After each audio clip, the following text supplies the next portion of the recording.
Hello everybody, and welcome back to the Lost Archives. My name's Owen, and we are playing Disco Elysium. Last we left off, we chased up a few of our outstanding leads, and we made our way over to this church here, the Church of the Mother of Silence. We had a bit of an explore around. We interacted with Tiago here. Oh, hey, wait. There's coffee in the back. Oh, wait. I meant the mother's love. That's easy to get mixed up. Coffee in the back. Something familiar about that. Coffee and stale cookies. What was that about coffee? I feel like I've heard it somewhere before. Look, man. I'm at liberty to talk about the sacred blaze of the mother's glorious heart, but not about the coffee. All right, then. Confusing. Anyway, we talked to Tiago, who is the crab man. He's more than happy to have the ravers come in and join us in the church. We're still trying to figure out the story with this other person here. Now, we've been told that we could wait around, or we could simply mess with her computer and she might show up. So we're going to mess with her computer. The machine's keyboard is still illuminated, revealing fluorescent play and print buttons. Let's press play. The speaker comes to life. Static seeps through the machine's planar magnetic driver. An old lady greets you. Her voice sounds 100 years old. Good afternoon, Fortress Accident on Saint-Brun. This is the East Insulindian Repeater Station 1. Please repeat. Is this the personal log? This is the same woman we spoke to before. I can't remember her name. What was her name? It's the same old woman you spoke with through the radio computer in the doomed commercial area. Yvonne, it's me again. How are you? Good, thank you. Please repeat. Is this the personal log? I looked inside the core, but at tape on the film it just says log Feb to March. Good. Please repeat the password. Fuck. Let's look around. There's no use trying to guess the answer. Maybe he knows something. I don't know the password, Yvonne. Again. Received. I will register this login attempt. Fortress Accident. Is there anything else I can do for you today? Hang on, I missed that the first time around. She's still... So this is connected to Fortress Accident. Fortress Accident, like the one in the Doom commercial area. I have two machines registered to this company name in Martinez. One on Saint-Brun, the other on Rue de Saint-Ghislaine. We're not on Saint-Brun, as far as I'm aware. Saint-Brun. That's the it's... church. Okay, never mind. And Rue de Saint-Ghislaine? That's the Doom commercial area. Anything else I can help you with? Not right now. Thanks, Yvonne. Goodbye, Fortress Accident. Her voice disappears into a whirl of static. The machine's keyboard is still illuminated. All right, let's see if we can figure out the password. Let's come talk to Tiago again. Oh, hey, wait. There's coffee in the back. Oh, wait. I meant the mother's love. Coffee in the back. Something familiar about that. Coffee and stale cookies. Why is that important for us? Have you by any chance heard Vaita say the password to her radio computer? Too many times, essay. You need it for something. Yes. Surveys are a good way to fish for personal information, especially in the name of public safety. Why does drama become a serpent? Let's go. I'm doing a survey of passwords and passcodes, identifying regional trends. In the interests of public safety, of course. Don't sweat it, vato. The password is afterlife death. That is true. But what comes after death? What you think of that? Makes me almost pity La Nilita Pequeña when I hear it. No. Us nihilists are doing fine. We're happy. I think we're done here, essay. Oh. The figure crawls off into the darkness above. That was an interesting conversation. However, I'm still not sure how it's relevant to our investigation. If you're wondering why I'm blinking like a madman, it's because I just wiped one of my own eyelashes into my eye. It's a professional series we run here. All right. The machine's keyboard. Yeah, let's jump in. The speaker comes to life. Static seeps through the machine's planar magnetic driver. An old lady greets you. Her voice sounds 100 years old. Good afternoon, Fortress Accident on Saint-Brune. This is the East Insulindian Repeater Station 1. Please repeat. Is this the personal log? Let's try this again. I think I may have the right password for the personal log. Good. Please repeat the password. Afterlife, death. Good. I have unlocked the filament. After ending the call, please press print to access the filament. Fortress Accident, is there anything else I can do for you today? Thanks, Yvonne. You're a darling. Goodbye, Fortress Accident. The machine's keyboard is still illuminated. Press print. The printer prints out a long text document with dated paragraphs. It looks a bit like someone's journal. I will read the printout. This does seem like a bad thing to do, though, but I'll read it anyway. The first entry, made on the 4th of February, 51, by an unknown author, is short and concise. Arrived at the church. The door was boarded up, so I used the crowbar to get inside. Looks like the place has been deserted. Nothing out of the ordinary, but I'll ask around. Need to figure out how to get the electricity in. The lieutenant leans closer, scouring the printout over your shoulder. Just as you finish reading, he looks up, muttering under his breath. 4th of February. That's over a month ago. Whoever set up those machines has been here for quite a while. Kim, do you think this log might be connected to the case somehow? Our case? No, I don't think so. It must be some local eccentric. Well, let's read the second entry. 6th of February, 51. Had a little chat with the local fishermen. Said I shouldn't go near that place, that the church was spooky and ridden with narcotics. It's a little spooky, all right. Still haven't figured out the electricity. See? Ridden with narcotics, just like Andre said. All right, let's read the third entry. 7th of February, 51. Finally got the electricity in. Next on the agenda, a new antenna. I'm thinking Esca series, something advanced. Why would she need an antenna, Kim? Why would anyone need any of this equipment here? He steps on a wire running on the ground, inspecting it with his boot. Let's read the fourth entry. She's investigating the silence. 100% calling it now. 8th of February, 51. Bought the antenna. Had some problems setting it up. Called Simo for help. Heard the others are back to making art. Drinking somewhere out of town. Sulislav started a rock band again. Lexi has been seen asking money from strangers. We know these names. I think these are the people who were involved with Fortress Accident.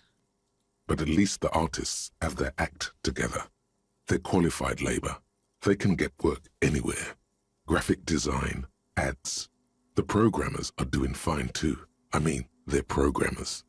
The writers, though, they're fucked. I just have to find out what caused that data loss and be done with it. Still don't understand how it managed to wipe out the backup, when the backup wasn't even connected to the front. I know. Everyone thinks it's impossible. They say I must be lying. I'm here to set it right. Data loss? Seems like something to do with radio computers. Unfortunately, I don't know enough about them to understand what the author is saying. Something about the backup data getting destroyed, and how everyone thought it was the author's fault. Let's just keep reading. Artists, programmers, Lexi, who are all these people? I think these people worked in the radio computer games business. The one we saw in the Doom commercial area. They must be our former co-workers. Yeah, Sulislav was the name that triggered it for me. Let's read the fifth entry. 12th of February, 51. Brought some food from the grocery store. Apparently, there's a strike going on in the harbor. Definitely not happy to see the Martinez people again. Everything's now set up in the church. Going to start working tomorrow, 8 a.m. Interesting. The strike. We are nearing the date of the murder. Keep reading. I'm interested now. I want to know what's that radio anomaly that sent this person here in the first place. Read the sixth entry. 25th of February, 51. I've been sending data up to Lintel for a while now, trying to recreate the data loss, but nothing. Didn't even feel like logging in, the disappointment. But I did discover a curious audio-spatial anomaly at the back of the church. I've named it the Swallow. It swallows sound. Need to get some mics. There's also a swallow that's flying around the area. I'll show you when we get back down there. I noticed that before. Interesting. Is she talking about? The lieutenant looks to his right toward the silence. Read the 7th entry. 28th of February, 51. Yes, the first recordings confirm that the swallow is real and I'm not just losing my mind. It's a pillar of silence with a diameter of approximately 3 meters. Seems like the higher I go, the less I record. This might be a coincidence, or it could be connected to the data loss that led me here. Let me think. A hole in space that swallows sound and removes it. Sounds a lot like the Pale, doesn't it? I think it is the data loss. The pillar of silence. She is talking about the silence.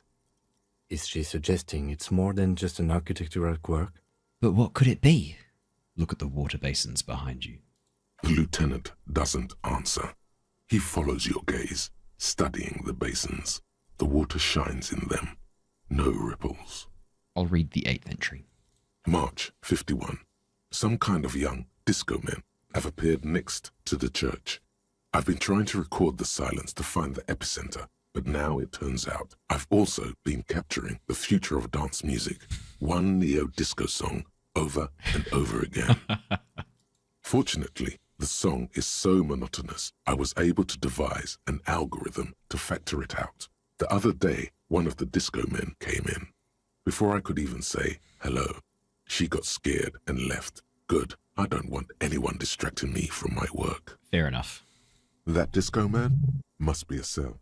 She's describing a cell. The girl on the ice? Sounds like her, yes. Let's read the 9th entry. March 51. I got a call from the repeater station. Someone has tried to access the radio computer in our old office in Martinez. Can't do anything about it. The storekeeper still doesn't want to let me inside the building. Thinks I'm part of some kind of curse. How Martinez of her. That was me. I was the one who broke into that radio computer, and the storekeeper must be Plaisance. I knew it wasn't a good idea to meddle with the machine. No. It was a great idea. You're learning things. This is how you learn things about machines. Thank you, interfacing. I needed that boost. Read the 10th entry. March 51. A new 2-meter aux cable. Noodles. Crackers. Ping energy drinks. Shopping water. list. Toothpaste. Gum. Also, some canned air. Canned air. Your reading is interrupted by the sound of the church door opening. A strange woman makes straight for the radio computer. Suna. It's a great name, Suna. There's the swallow. I don't know if you saw it just down around the bottom there. It's flying around the basins. Oh, wow, look at her eyes. They're kind of freaky. What, she just goes and starts working at the computer? Breaking into my radio computer, I see. She glares at you as she holds down the off button for several seconds. The machine reboots. Yes, you are breaking in, but not into her radio computer. You're a master circuit bender. I hacked the mainframe, baby. I do apologize for the intrusion, madame. We are with the RCM, you see. I can assure you I'm an expert circuit bender. I'm not breaking into your computer. I'm using it to access coalition military data links. There are no coalition military data links. And even if there was, you couldn't access them over a civilian network.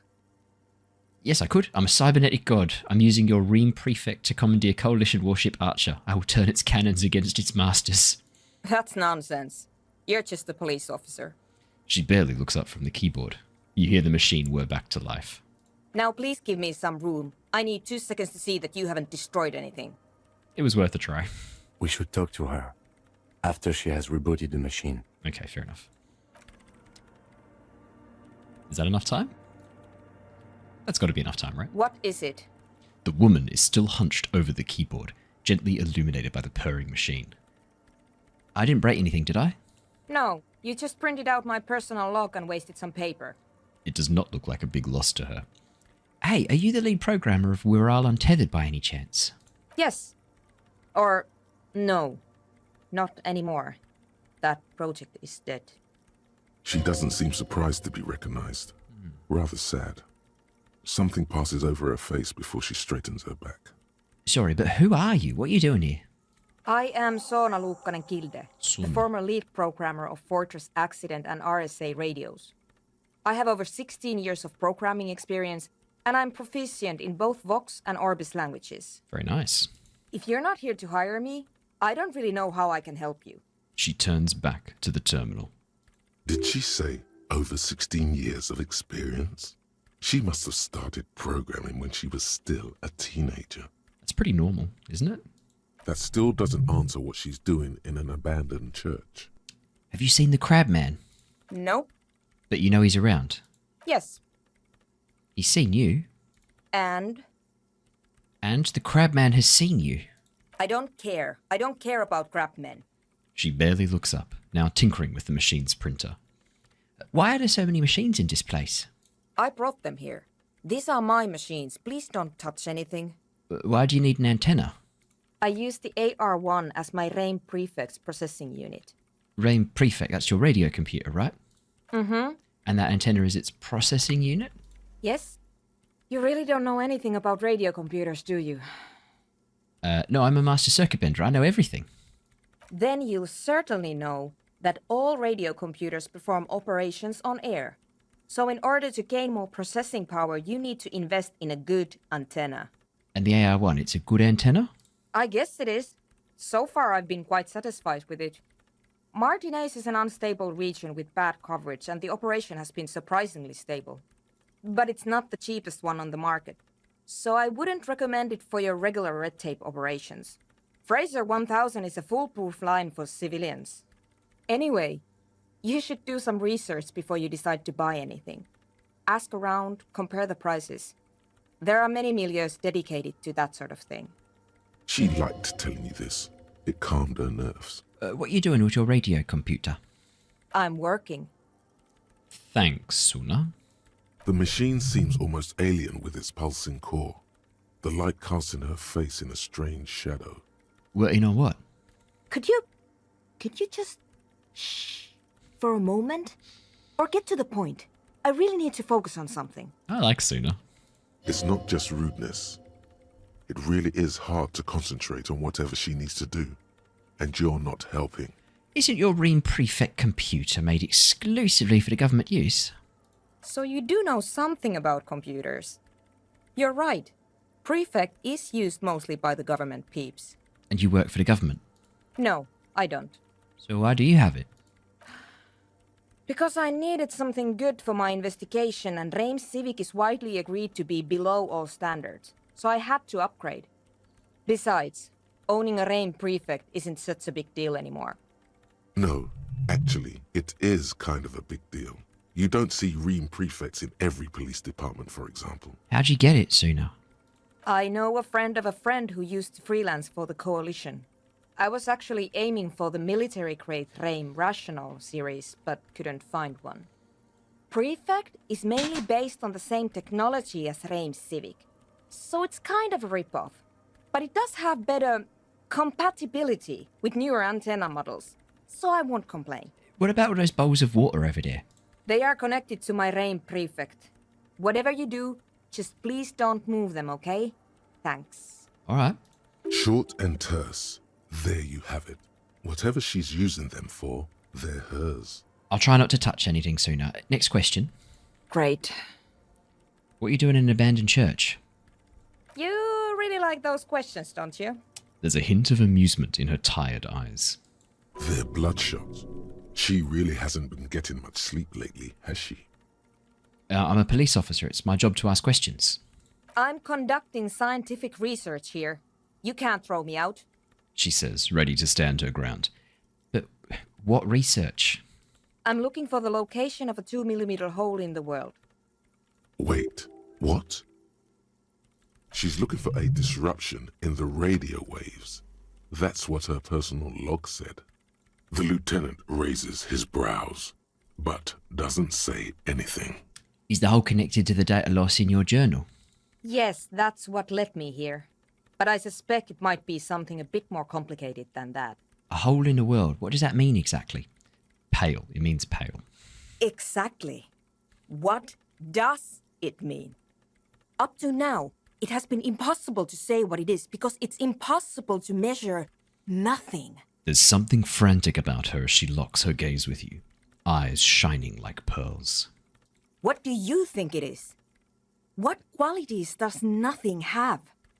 How do you measure something that does not exist? She's suddenly absorbed in the conversation, waiting for you to answer. That's a little above your pay grade at the moment. Oh, we were one off. One off. That's unfortunate. It's nice to have +1 to volition.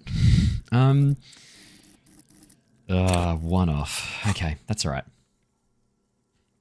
I can't even understand how we're talking about something that doesn't exist, let alone measure it. You measure it by its surroundings, by that which does exist, which is what I've been trying to do. I've tried using hydro transducers to record the silence, to find out where it begins. Hydro transducers.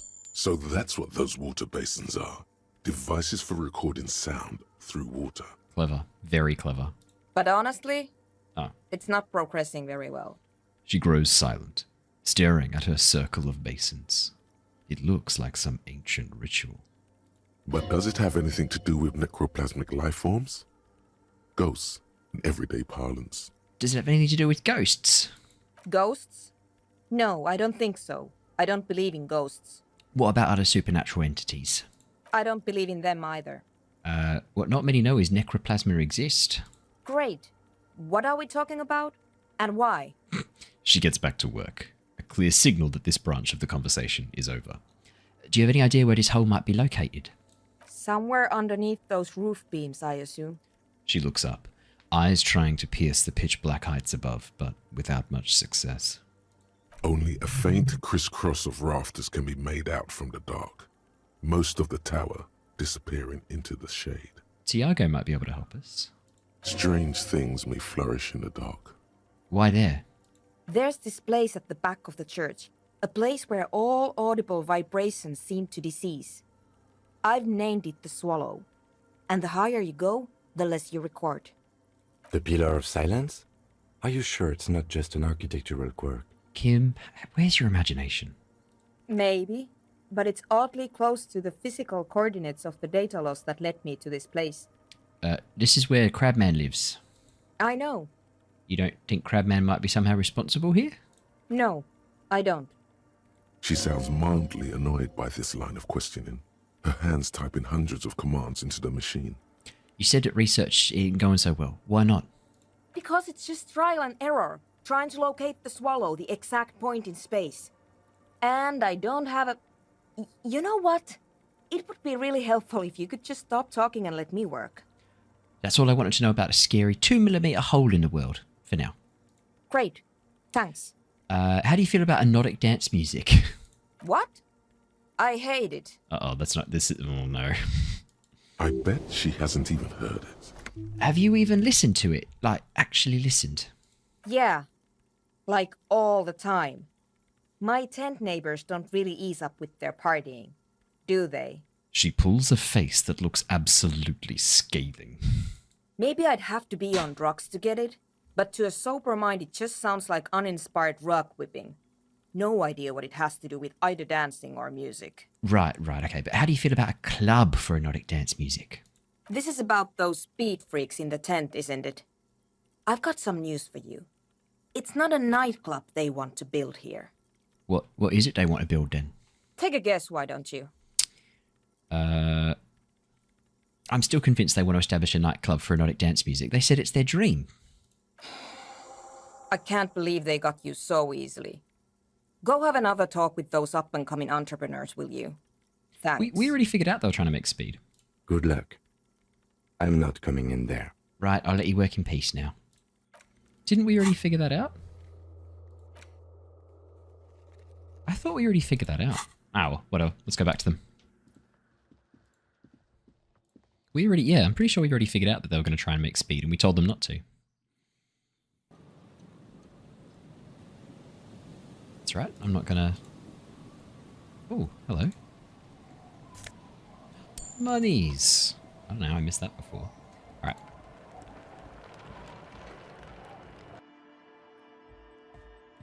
Hi again. So, how are things going? He looks excited. The tips of his hair are sharp and white. The bleach has consumed almost all of the toothbrush on the mirror in front of him. About church, I checked it out for you. And? Well, what happened? I talked to the crab man. Oh, man. Who is he? What did you think? He gave me this odd lecture on alcoholism before rambling on and on about mother's love. Really? Huh. Interesting. What's Just he doing in the church? Just preaching and praying from the looks of it. No matter. Is he going to be a problem? Yeah. Noid is right. Let's get back to the point. What are we going to do about him? These guys will never catch him. You will never catch him. There's nothing to do. He keeps himself physically active, thinks spiritual thoughts and doesn't drink. Who am I to evict such a person? Oh, actually, he told me he wouldn't mind the nightclub at all. I don't know, man. Doesn't it feel like a major hindrance to you?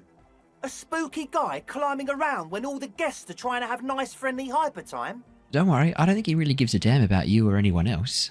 I guess it's not a massive problem, now that I think of it. Everyone is welcome to dance till the morning light! Yeah! Maybe. I guess we'll figure something out. Okay, but what about the other spooker? The one in Grandma's clothes? Did you see her? I was using the mainframe when Suna, the former lead programmer of Fortress Accident, appeared. A programmer? That's odd. What was she like? Did you ask her about the nightclub? She did not like the Anodic Dance Club idea. What a pity. That's my favourite thing in the world. And she doesn't like it at all. A shame. What can we do now? Do you see a way out of this jam? And into a laser-lit future of dance and unity? Unity! Dance! She made it very clear that she won't leave until her own project is finished. And you can't just evict her? No, I won't evict her. We have to come up with a different solution. Look at you, honour man. No, Noid. He's right. Maybe we've approached it the wrong way after all. I'm sure there's a workaround. We can make a deal not to bother her. If that's okay with her, we only want to get in the church and spread the joy and ecstasy of music. The lines in the dark exist! Coexist! At least Crabman seems like an advanced being. He's hard. He'll understand. Yeah, he can do his climbing thing in the tower. And the programmer, does she like Anodic dance music? Yeah, she absolutely does not. Really, truly despises it. Egghead cannot believe what you just said. It makes him pump the jam a little slower for a moment. Sorry, but Egg. then he returns to the full swing of it. No worries. We'll figure it out. If coexisting fails, you can always muscle her out, right? If it's all okay with you, what do you think? I refuse to throw her out, but I can try convincing her. Excellent. Good luck, my friend. That's it for now. Goodbye, officer. Alright, let's have a look. It's going well, Kim. The murder investigation, we'll get back to that. Don't worry. It's not going anywhere. Except we do know we're on a time limit. Alright, let's head in here. Suna. Yes, what is it? What if you didn't have to leave? Talk to Andre, he wants to make it work. I don't want to make anything work. Hold on, you don't want to make anything work? Yes, anything. I don't want to make anything work. It's not the Anodic dance music that's made her bitter. It's the failure of Fortress Accident. Are you bitter because your radio game project failed? That's right. If we couldn't get our Welkins to happen, I don't want anything to happen. Ever again. There's not a trace of irony in her voice. She means it. Yeah, I'll try and convince her to cooperate, sure. Easy. When her research is done, she can move out. Listen, about your research, you mentioned earlier that it's not going very well. Maybe I can help with something. What? No, I don't really need any help with the project. But if I could help you finish the project, then you wouldn't have to live in a church next to the Boom Boom anymore. Just think about it. She thinks about it. A glassy look in her eyes. A gust of wind brings more snow in from the broken gallery. It touches her hair. I like that she's getting on board now. All right. Bring me the game's offsite copy from my old workspace, if you really want to help. It's stored on a filament memory, and I'm unable to go and fetch it myself. Is this the filament you're looking for? We've been holding this the whole time. No, that's the production schedule you stole and accessed without authorization. I don't need it. In his defense, it was simply lying in the desk drawer of an abandoned cubicle. Okay, but still, What is an offsite copy and why do you need it? it's a backup of my former employer's project, the radio game we were working on. It's stored on a filament memory, just like the one inside this radio computer. Wait, there's a copy of the game? Oh, that'd be amazing if we could find that. She's making it extra simple for you. Thanks, Soons. The backup itself is destroyed now, Oh. but I'm hoping to use what's left of it to pinpoint the exact location of the anomaly. You just have to go to my old workspace and get the filament. Okay. Hold on. If it's called an off-site copy, then why is it still on-site? Suno, if it's called an offsite copy, why is it on site? Oh god, not this again. It is not on site. It is in the basement. Perfectly safe and not connected to the front at all. But it's in the Doomed commercial area, which means it's not safe from the curse. Basement? Sounds like it's technically still on-site. And no, taking it outside the building wouldn't have protected it from the data loss. There's nothing wrong with keeping the backup in the basement. What happened was a freak accident that has nothing to do with how the backup was stored. It was the curse, Sooner. I'm just embracing the madness. It was the curse. We clear? She stares at you with pleading, furious eyes. This is clearly a painful topic for her. She must have had to explain herself numerous times. By your old workspace, you mean the Studio Fortress accident in the Doomed commercial area? Yeah, that's the one. You can get in through the bookshop. You just have to do some explaining to the bookstore lady. Wait, bookstore lady, you mean Plaisance? That's her name, I believe. Actually, I've already been inside the Doomed commercial area. Good. Then you might know the giant ice bear fridge in the building's cellar. The filament is inside the fridge. Just go and get it. Where exactly is the offsite copy? In the giant Yeah, ice okay. bear fridge. I just told you. It has red glowing eyes. It's impossible to miss. You just need to get the offsite copy from the ice bear. Yeah, but it wouldn't let me advance anymore. I only had one option to click on. Don't get mad at me. But you've been to the fridge and it wasn't there. There was a note saying, I found a note from the ice bear fridge. It said the offsite copy had been moved to a safer place. Wait. A note from whom? Did it specify where they took the filament memory? It said the offsite copy had been taken to a nearby ice cream maker. No, it was signed by someone named Sulislo. Jawiza. Of course. Our project lead, Suliswov Jawiza. God, he was always so hell-bent on keeping the copy somewhere safe. And feature creep, and the Valley of the Heads. Like it would have made a difference. The offsite copy was perfectly safe when the data loss happened. That data loss was anomalous. She crosses her arms defiantly. And the heads... I won't even get into the heads. Millions of them. Go find that copy from that ice cream maker, will you? Thanks. Valley of 1,000 Heads. You like the sound of that. I found the ice cream maker, but I couldn't get it open. It's completely frozen. This is getting ridiculous. Can't you just defrost it? Or, Oh. I don't know. I don't know about the ice cream maker. Just figure something out.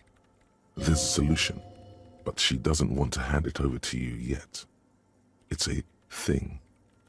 Something she holds dear. Why can't you go and get the filament yourself? The bookstore lady hates me. Says I'm part of the curse. Whatever that means. Wait, are you part of the curse? Of course not. Anyway, I don't have my keys anymore and she won't let me in. Why does she think you're part of the curse? Because she's from Martinez, and people from Martinez have never ever seen a radio computer. She thinks it emits elemental evil. Don't be too harsh. That's only because of their socio-economic situation. Yes, but she literally started praying for the higher powers when she first saw my ANC. I'm not making this up. The lieutenant coughs like he's It's amused. pretty funny. Once I came in one morning, only to find that my terminal was full of those strange trinkets and amulets. Wards. It looked like some Semenine magic. Alright, I'll go look for the offsite copy. Thanks. She thinks for a moment, then reaches behind the radio computer and hands you what looks like an oversized pry bar. And here's my Kvalsund multi-tool. You might need it to hack loose some ice.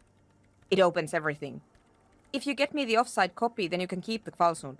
Kvalsund? That's the company that made the cranes. It hurts a bit for her to say this. She's not too happy to be parting with the Kvalsund. The legendary Kvalsund multi-tool. This is Prybar version 2.0 for professionals like you. Right, I'll leave you to it in peace now. So what do we get? We got a new tool. Oh, look at this! Equip this to open locked containers in the world. This is like the better version of our pry bar. Oh, it's huge! Alright, let's have it replace our plastic bag. And we'll have our ledger. Oh, look at this, it's massive. Look how big it is! Okay, fair enough. It looks like a giant bottle opener. Fair enough. Okay, let's head on back. And then we'll get this item, and then we'll do the interview. We'll turn the... oh, hang on. Hang on. I just want to know what color thing's going here. This orange machine is buzzing like an old submarine. It has a hand-cranked ice cream churn. Okay, it doesn't say. Let's see what this one says. I want to know which one to turn off. 2 cables are plugged into the breaker box. The red one leads to the ice bear fridge, and the black one to the ice cream maker nearby. I'll unplug the black cable. Something close to you dies with a soft electric purr. Very smart. Opening the lid should be much easier after the ice cream maker has defrosted. Alright, let's leave that be. Do we have to wait a bit for it to defrost, do we? This orange machine is dead still. It has a hand-cranked ice cream. Okay, let's just put some physical instrument stuff on. I reckon we can do it. Physical instrument... I should remember by now which ones give me what, but I don't. I don't think many of our things give us physical instrument. Some new shoes. I'll drop the shoes. Our whole new setup is not going to work anymore. I'll have to rearrange them eventually.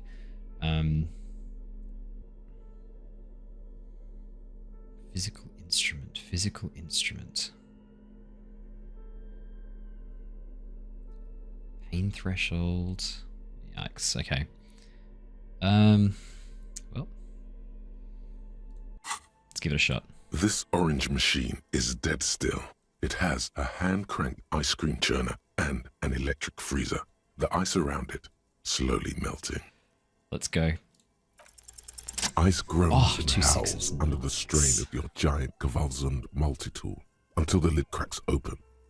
Darkness lies inside, but you can faintly make out an object, intricate and foreign, left there for a sub-zero beauty sleep, a filament memory with the words "off-site copy" written on its side. Take the filament memory.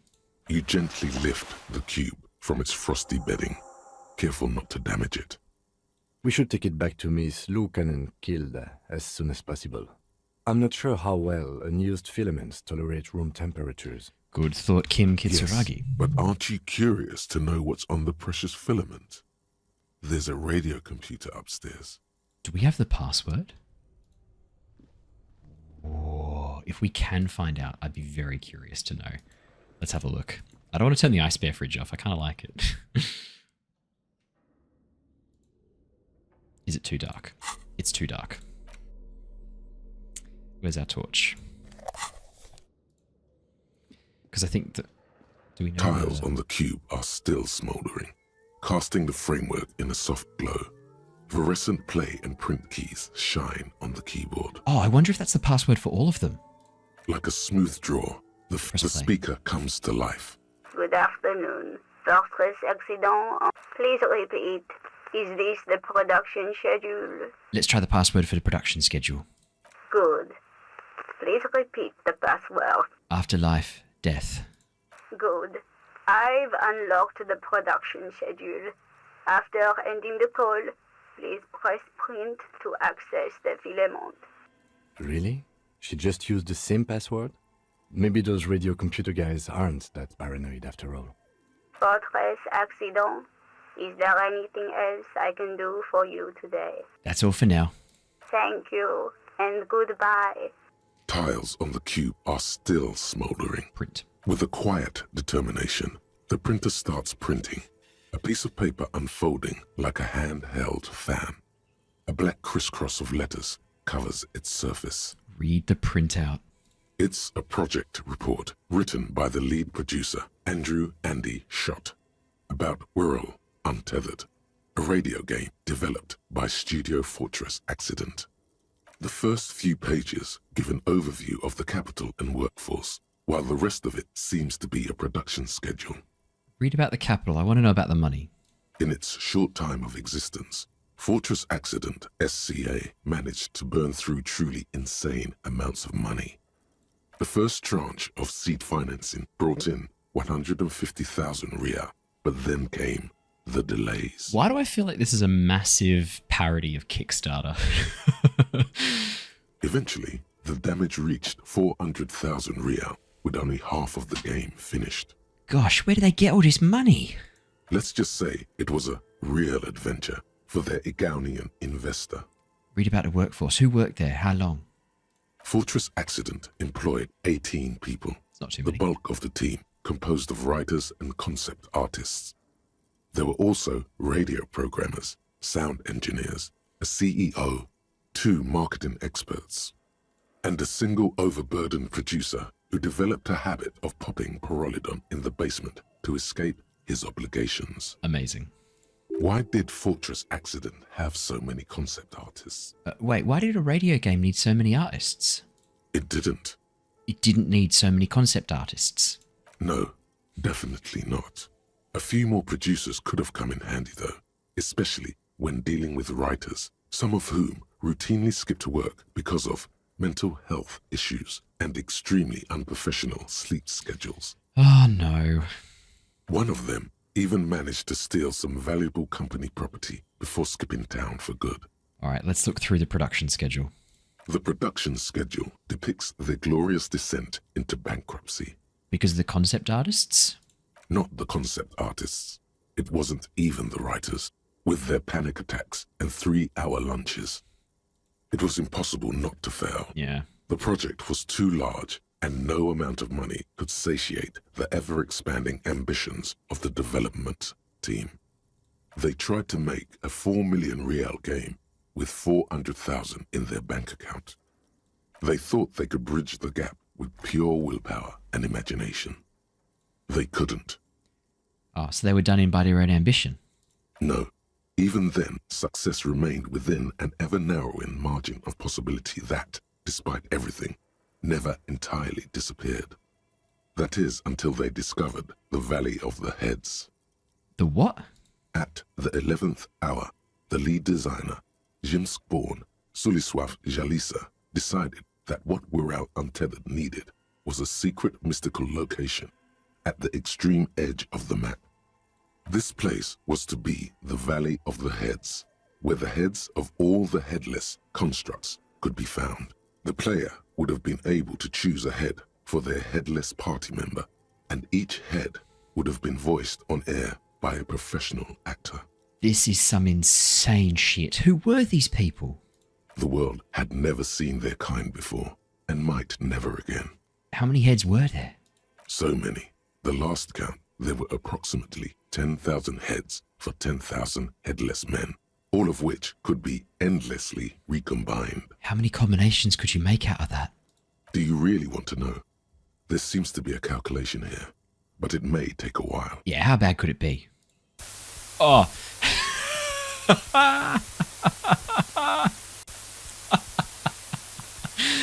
Uh-oh.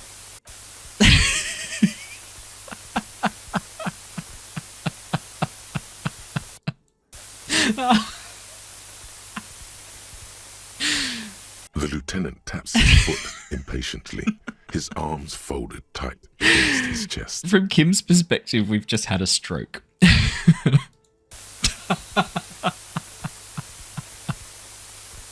What have I done?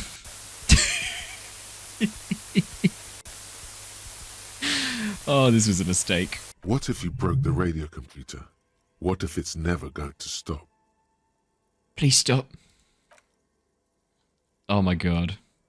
Okay, so that's what did them in. And that's it. Oh, that's what did them in. Well, yeah, that and the catastrophic data loss. The what now? On the nature of the data loss, there's ominously little information in the production log. It comes at the very end where things get fuzzy and dark, where tables and numbers seem to vanish into an eerie nothingness before the Egonian investors pulled the plug. What is clear is that one day an unidentified numeric anomaly occurred on the East Insulindian Lintel front, just as the Wirral Untethered project was being compiled that day. And the anomaly caused all the data to get lost in the air.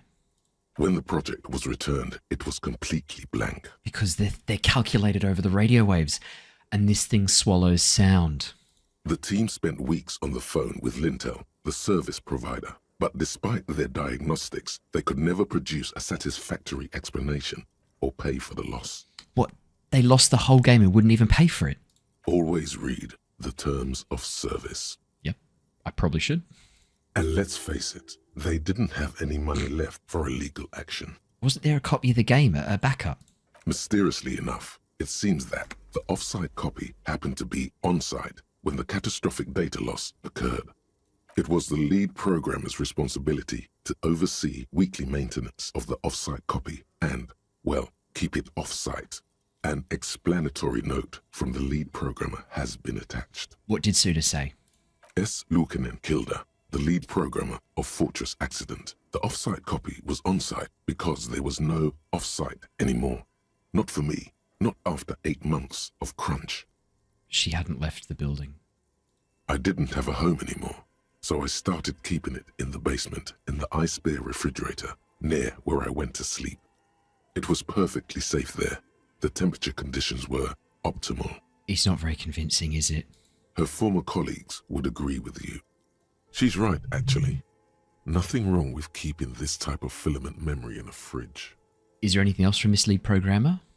The production schedule ends with a few random notes that seem to be added sometime later. All right, let's read the notes at the end. 4 months later, by an unknown author. I am the only one left, and it's gotten rather damp here. A few other businesses have gone under, too. Slipstream switched to making skis, and the hairdressers just left, cursing Martinez. They're right, though. Something's seriously wrong with this place. Martinez, all of it. Still haven't got an answer from Lintel about what happened. All I could get were the physical coordinates of the error on the East Insulindian front on that day. Since the computation happened on air, I reckoned it had to coincide with an actually existing location. I have compared the coordinates to a map of Revachol West. Turns out it's only 800 meters from here. The address is Saint-Brun 1147. I am going there to look this thing in the eye. Saint-Brun 1147? That's what the street sign next to the church said. Tear it off, throw it away. Tiles on the cube are the filament slides out like a smooth drawer. The filament slides into place. On the keyboard, the play key starts blinking. I want to know what the offsite copy says. Press play. The speaker comes to life. Good afternoon. Fortress accident en rue de Saint-Ghislaine. Please repeat. Is this the offsite copy? I might have a password for the offsite copy. Good. Please repeat the password. Afterlife, after death. Or afterlife, death.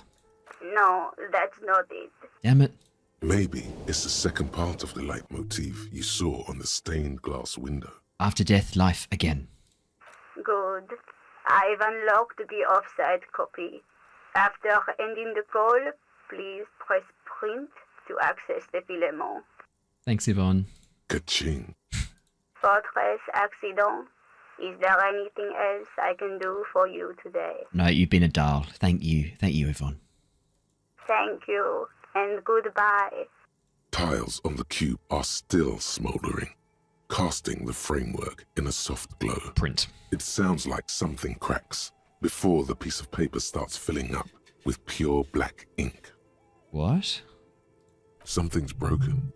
Machines aren't supposed to behave like this. I guess we'll read the printout. The paper is soaked with ink. It's monochrome darkness spanning from margin to margin. It's not possible to make out any information. What happened, Kim? It's just covered in ink. Odd. Something is obviously broken here. Examine the printout again. 97%. That's pretty good chances. A single speck of white shines out from the shade. For some reason, the printer decided to spare this one tiny dot of paper. I wonder why. Marked by the devil itself. Tear off the printout. Tiles on the cube are still smoldering. Right. The filament slides out of its glowing nest. Okay, interesting. Very interesting. Let's go take these back to Suna. Oh yeah, let's re-equip our Kvalsund multi-tool. And let's make our way back to Suna. Creepy. Very creepy. Church. Yeah, that's where we want to go. Yeah, let's talk to Suna. Yeah, makes sense. Okay. Yes, what is it? About the off-site copy you asked me to bring. Yes? I brought you to Filament. Thanks. Looks like it's the one. What's going to happen now? Now I'm going to print it out to see what's left of it. She's already inserted the filament into the radio computer's core, ready to close the door. Don't waste your time printing it out. There's nothing but a speck of white in a sea of ink. It's broken. A speck of white? That's exactly what I'm hoping to find. What do you mean? Lintel was able to divine the location of the anomaly from this broken copy. I want to repeat their calculation, only this time with better equipment. Oh, okay, that makes sense. Watch. What an intricate display of failure. The paper gets soaked in ink again, its evil blackness shining in the light of the mainframe. It looks eerie. This is wrong. Machines shouldn't behave like that. I'll try and play it cool. No, something's very wrong with that filament memory Suna. Sona doesn't reply, her hands running over the printout. She's looking for something. For her morning star. Eyes scouring the millimeters. Here. I found it. It's that white dot in the same place I saw it before when I printed it out. Hold on. She's behind the keyboard now, typing in some numbers that only she understands. The terminal beeps, and the light inside starts pulsing like a glowing heart. I won't say anything, I'll let her work. Just give me a second. I'm almost... She clocks up her typing speed. I've never witnessed a programmer work before. Done. I've got it. I found the location of the anomaly. There's joy in her voice as she bumps her fist in the air. You did it, you found the coordinates. I found the coordinates. She's beaming. You can feel it in your heart. Great job. Oh my god, congratulations. Thank you. So, where is it? Where's your 2mm hole in the world? There. In the swallow. She points at the other end of the church, where a group of water bowls forms a ritualistic arch. Think you can help me again? Sure. I need you to go move those water bowls for me. I need to double-check my calculations. You like moving things around. Moving things around is calming. Just walk over to the circle and follow my instructions. Move the third bowl 2 centimeters to the left, and the fourth bowl 5 centimeters to the right. This should do the trick. No problem. 3, 2, 4, 5. Easy Thanks. to remember. I'll let you work in peace. Let's do it. 3, 2, 4, 5.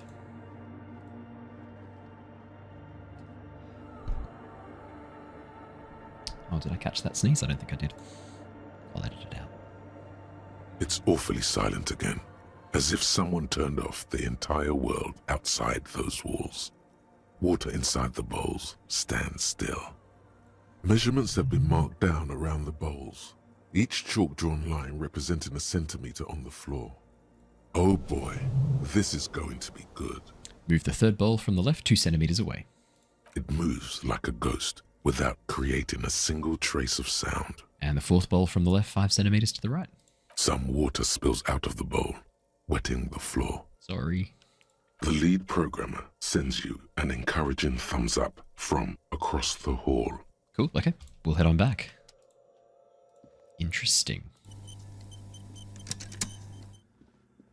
Yes, what is it? I moved the water bowls to the right position just like you asked her. What's next? Great. Everything should be aligned now. She stops, biting into her chapped lip. Miss Know-It-All is hesitating. What's wrong? Yeah. Nothing. Now the only thing left to do is to unmute the headphones. If we got the location right, we should then be able to hear whatever sound this anomaly makes. Isn't it just going to be silence and nothing else? I don't know. That's what I'm scared of. I don't know. It could be anything. I mean, what sound does the nothing make? Nothing. How can you even listen to something that doesn't exist? Shit, that's deep. She turns to face you, the mainframe throwing shadows on her chin. What if silence is only what surrounds it, but the swallow itself is... She grows silent, her face very pale in the cold light of electricity. What? I don't know. I'm just scared. Maybe it's going to be something terrifying. Maybe it's going to tear the world apart. Like that evil ink that filled the printout, erasing coherence and meaning. You're right, we should be cautious. We don't know what we're dealing with here. Maybe. Maybe I'm just tired. It's scary, but we just have to face it. Yeah. You're right. Let's do it. She puts on her oversized headphones, ready to press unmute on the keyboard. The lieutenant takes a step back. And then, nothing. Nothing happens as Sona Lokanen-Kilda presses unmute on her keyboard. Nothing but silence. You can hear some small animal cross the floor in the chancel. It's that quiet in the sanctuary. Can you hear anything? She doesn't answer, her eyes closed and brows knitted together in a state of deep focus, one hand cupping the headphone. Well? Damn it. She lets out a loud sigh before tearing off her headphones. She's still avoiding your gaze. Come on, did you hear anything? No, of course not. Nothing happened. Let's move on. Despite her fear, she was hoping for something extraordinary to take place. What do you mean nothing happened? Did you find a swallow? No. No. My hypothesis was wrong. According to this, I should have heard something, if I got the coordinates right. Like I said, silence is only what surrounds it. But this is just another failure. Silence sounds like silence. That's all it is. You can try on the headphones. See if you can hear anything. But don't get your hopes up. Silence is silence? You're sure there's more to it? This can't be it. You should have a listen. Cold and Mamadakwa. We've actually got a +2 to this. Yeah, let's go. Everything disappears. You are draped in silence like a drowning man staring into his puny little headspace. And then the pressure changes. What does it mean? It feels like flying on an aerostatic, or when your ears pop, or like a subtle difference in the atmosphere, a weather change hanging in the air. What if the sound you're looking for is too low for you to hear it? Sooner, what if we just need a better sound system? A better sound system? Alright, but where would we get one? Suddenly, a rhythmic beat permeates the walls, causing a small patch of decorative stucco to crumble onto the wooden floor. They should really allocate some renovation funds to this place. Murmurs the lieutenant, inspecting the damage done to the arabesques. No. What they really should do is shut down the disco men for disturbing neighborhood peace. Yeah, but they could help with the speakers. You mean the speed freaks? She closes her eyes as more dance music invades the holy silence of the sanctuary. Of course. The speed freaks. They have a fantastic sound system. And you think they would help me? Absolutely they would, if you wouldn't mind them moving in with you. I guess I could live through a week or two of peaceful coexistence. Brilliant negotiating there, detective. As always. Great, I'll go talk to him. Sure. Let me know how it goes. Thanks, officer. Right, I'll let you work in peace now. Brilliant. Okay, it is 5 o'clock. I tell you what, let's go talk to them, and then I think we'll go head over and talk to... Oh, hang on.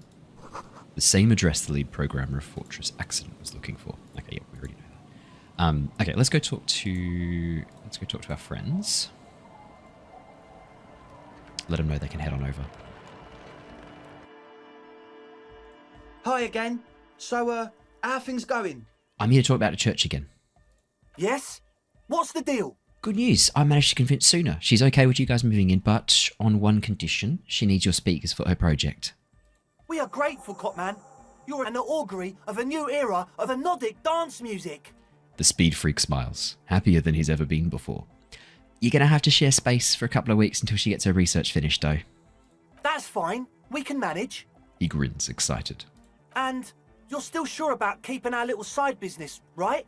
You mean the illegal drug lab? There will be no shady shenanigans in the church, only love and erotic dance music. Fine. We can make do. It's going to take us a bit to move our stuff inside. A couple of hours, maybe. Come check back later. Let's get moving. Alright, we'll leave the tent.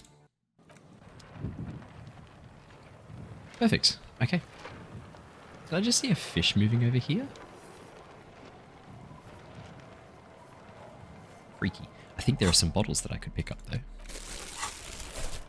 No? No, it's just trash. Okay. Well, let's re-equip our Valsund multi-tool. And let's... Oh, good. Okay. I just wanted to make sure they hadn't left a cell out on the ice, but they haven't. I'm sure there's no harm just checking in on them inside, hey, really quickly. Or... Should we go interview Klaasje? Let's go interview Klaasje. Before we do, though, there's one more thing we need to do. The porter reel is just what you needed. The reel's attached to the apparatus with a satisfying click. The tape is routed behind the magnetic reader. We should have listened to the smallest church in Saint-Saul ages ago. We'll do it now. Press play. You press the large button marked Commencer, and the tape starts spinning. There's a small delay before the song starts playing. No. Keep it at the harmless distance and wait. Then the organ starts playing a simple, melancholic tune echoing in the hallway. A lone singing voice joins in, telling you about the tiniest church in Cessons, surrounded by even tinier yard. You almost feel the seaside mist on your skin. It's mega sad. Within seconds you know, this is the one, the real shit you've been looking for. The one you trust your room to that Klaasje told you about. Perform it. A click, then silence for a bit. Then the tape stops spinning. Could I sing this for karaoke? I think I could sing this. Of course you could sing this. You could take sad to a whole new level with this. And you already know the lyrics since you've listened to it like 1,000,000 times. Yup, they're all here. All 3 verses. And the B-side of the tape contains the instrumental version. It's like the world itself is telling you to do it. Only one obstacle stands on your way. What? Gart. You have to convince Gart to let you sing karaoke in the whirling. After you've won him over, you can express yourself. Let the pain out. Make everyone understand. The lieutenant looks at you as you remove the tape from the boombox. He doesn't say anything. Perfect. That was just something we needed to do really quickly. Actually, I'll swap these over. I like it. That head. What's this thought? The precarious world. We've already looked at that. I don't know why it's still coming up. Visit the nightclub after the ravers have moved in. Help Suna with her project. So we'll come back and check on that later. I think it's time we go and interview. Oh, how many skill points do we have? Could we bump up that logic? Ooh, we could bump up a few things, actually. Push them up into the higher levels. I think let's bump up logic. Conceptualization. And I might leave it at that for the moment. Maybe empathy? Yeah, let's leave it at that for a moment. We'll leave 2 left over, but let's bump these up. Oh, whoops. Hang on. Sorry. Whoops. Almost bumped that up twice. Let's bump those up, and let's see if we can quickly... that's all right. We'll do that later. Let's head to Martinez Waterfront, and let's go check in quickly with Gart to make sure we can lock in some karaoke, and then we'll go interview Klaasje. Hey Gart, got some great news, mate. Hey, was there something you needed? Well. Bringing him that new bird sure made a difference in his attitude. Gart, I need to sing karaoke now. No, you don't. It's not happening. He tries not to look at you. It's dangerous to acknowledge the karaoke man. Yeah, but Johnny Law's about to tear it up sad style. This... Why do you even have a PA system if no one's going to use it? It's for no one. It's a prop. I'm not letting anyone use it after the great karaoke catastrophe of 44. What happened in 44? A lot of people got killed because some arsehole wanted to sing karaoke. It's not a prop, it's for your clients. I know it's used. Okay, yes, it's for some clients. I'm a real client. I paid my bills and I have the right to use the karaoke machine. Ha! Well, we don't have any tapes. They all got stolen. It's alright, I have my own song with me. The man in the vest and the violet shirt stares at the tape you've just given him. He begins to frown. Hard. This is the look of a man who's defeated. He knows he's out of excuses. Fine, fine. Climb on that stage and do your thing. Just get out of my hair. I'll plug it in for you. Damn this karaoke machine. I'm having it uninstalled, he mumbles to himself. Oh yeah, time to do the damage. Maybe we should do the karaoke now. It doesn't look like we need to. Alright, what skill would karaoke call upon? Maybe empathy? I don't know which. Or maybe composure. Composure would make sense. Oh no. Do you know what skill makes the most sense? Drama. Drama makes the most sense by far. Let's, yeah, it makes so much more sense for it to be drama. Let's chuck some drama clothes on. Oh, that's a good look. Ooh. Which do I prefer? Yeah. Any plus drama? Plus 2 drama. Oh, we're gonna look so good. Any other drama? Oh. We're looking pretty sexy. Come on, come on. Any more drama? Let's bump it right up. Let's go as high as we can. Empathy. There's got to be some here for drama. -1 drama, definitely not. Okay. Drama's up to +4. That's pretty good. Let's do the karaoke first. Let's go. The stage is all set up for your performance. Feels silent. You can hear the pellets creak under your feet. You feel a little dizzy, a little unsteady suddenly. So, are you ready for your thing now? Let me know when I should turn on the karaoke carousel. Drama. Oh, +1 dress code insane silk dragon. We get a +1 for that. Look, Kim, I'm going to sing karaoke. I can see that. The lieutenant steps away from the stage, ready for your performance. Let's look around the room first. There are some people out there, but mostly a post-meridian slumber has fallen on the premise. Not super lively. It would be wiser to perform in the evening, no? No, you're but right. The choice is yours. I'll come back in the evening. No, exactly right. Evening makes way more sense. Let's put our less insane clothes on really quickly then. Trying to remember what our standard... Oh no, it's the body armor. What am I doing? And we'll put our horrific necktie on. Yeah, that's our standard wear. Wondering if any of these boots would be better for us, actually. No, I'm pretty happy with our shoes. +1 empathy, though. We do that, we're up to... Okay. Yeah, okay. No, that's actually much better, because it keeps us all across the board. Because what's, that was just +1 perception. What is our perception at the moment? 7. That still should be enough to pass most of the difficult checks. Okay, cool. Let's head upstairs. Talk to Klaasje, we'll come down, we'll do karaoke later. The door is closed. I will knock. Who is it? A woman's voice answers, muffled by the door. Tired. Controlled. This is the police. Can we come in? Come on up. The door is open. I'm drying my hair. Sounds like it's coming from upstairs somewhere. You could snoop around before going up. Definitely. Ooh, what have we got? Hotel bill calculations. Looks like she's had an extended stay. Piles of dirty clothes. A woman's.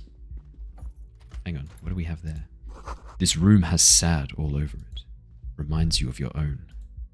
She's made around 4 months of payments for this room. You see the yard below. The corpse is no longer there. This medicine cabinet is full of wares. Sheets of pills, haphazardly stacked, one on top of the other. There's also a toothbrush somewhere in there. Let's look at the medications. Pharmaceuticals line the shelves, sheet upon sheet of pill bottle next to pill bottle. Acetylic acid, APAP, eye drops, blood thinners. Quite a collection in here, Kim. Anything of note? Search the bottles. Pill bottles rattle like bones as you search the cabinet. Paracetamol, histoperidol, something in a foreign language you can't read. Behind them, an unusually shaped nasal spray. Its label reads, Nacra. Nacra, this is used to treat opioid overdoses. Always handy to have around. Nacra, opioid antagonist. Interesting. That's used for diamorphine overdoses. The lieutenant nods, then looks at the door. You could say he's on the lookout. Alright, let's search the pill sheets then. Among some foreign, probably Messinian or Gotwaldian, marked red blister packs you find. What do you find? This is going to take a little know-how. Let's give it a go. 42%. A bright orange bottle with Preptide stamped on it, in sunny, happy letters. Jackpot, baby. That's the stuff you're looking for. Your palms begin to sweat just holding that little plastic container. Hang on, what's so exciting about this orange bottle? It's speed, man. Oh. Just what you were looking for. They call it dextroamphetamine and talk about psychological disorders. But what we're seeing here is some scientifically advanced trucker speed. Lieutenant, I also see a brand called Preptide. Preptide, a euphemism for pharmaceutical amphetamine. Prescription speed. The fuck are you waiting for? Let's get super fucking preppy. No. I'm gonna leave it. Close the cabinet. Wait. This medicine cabinet, Toothbrush. It's been used quite a lot. But not for scrubbing blood off towels. Or anything else interesting, it seems. Damn. This toothbrush belongs to someone who doesn't give a damn about her teeth. Okay, fair enough. Let's head upstairs.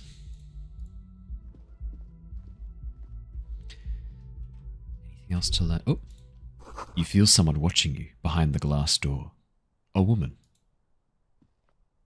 The bed has been hastily made.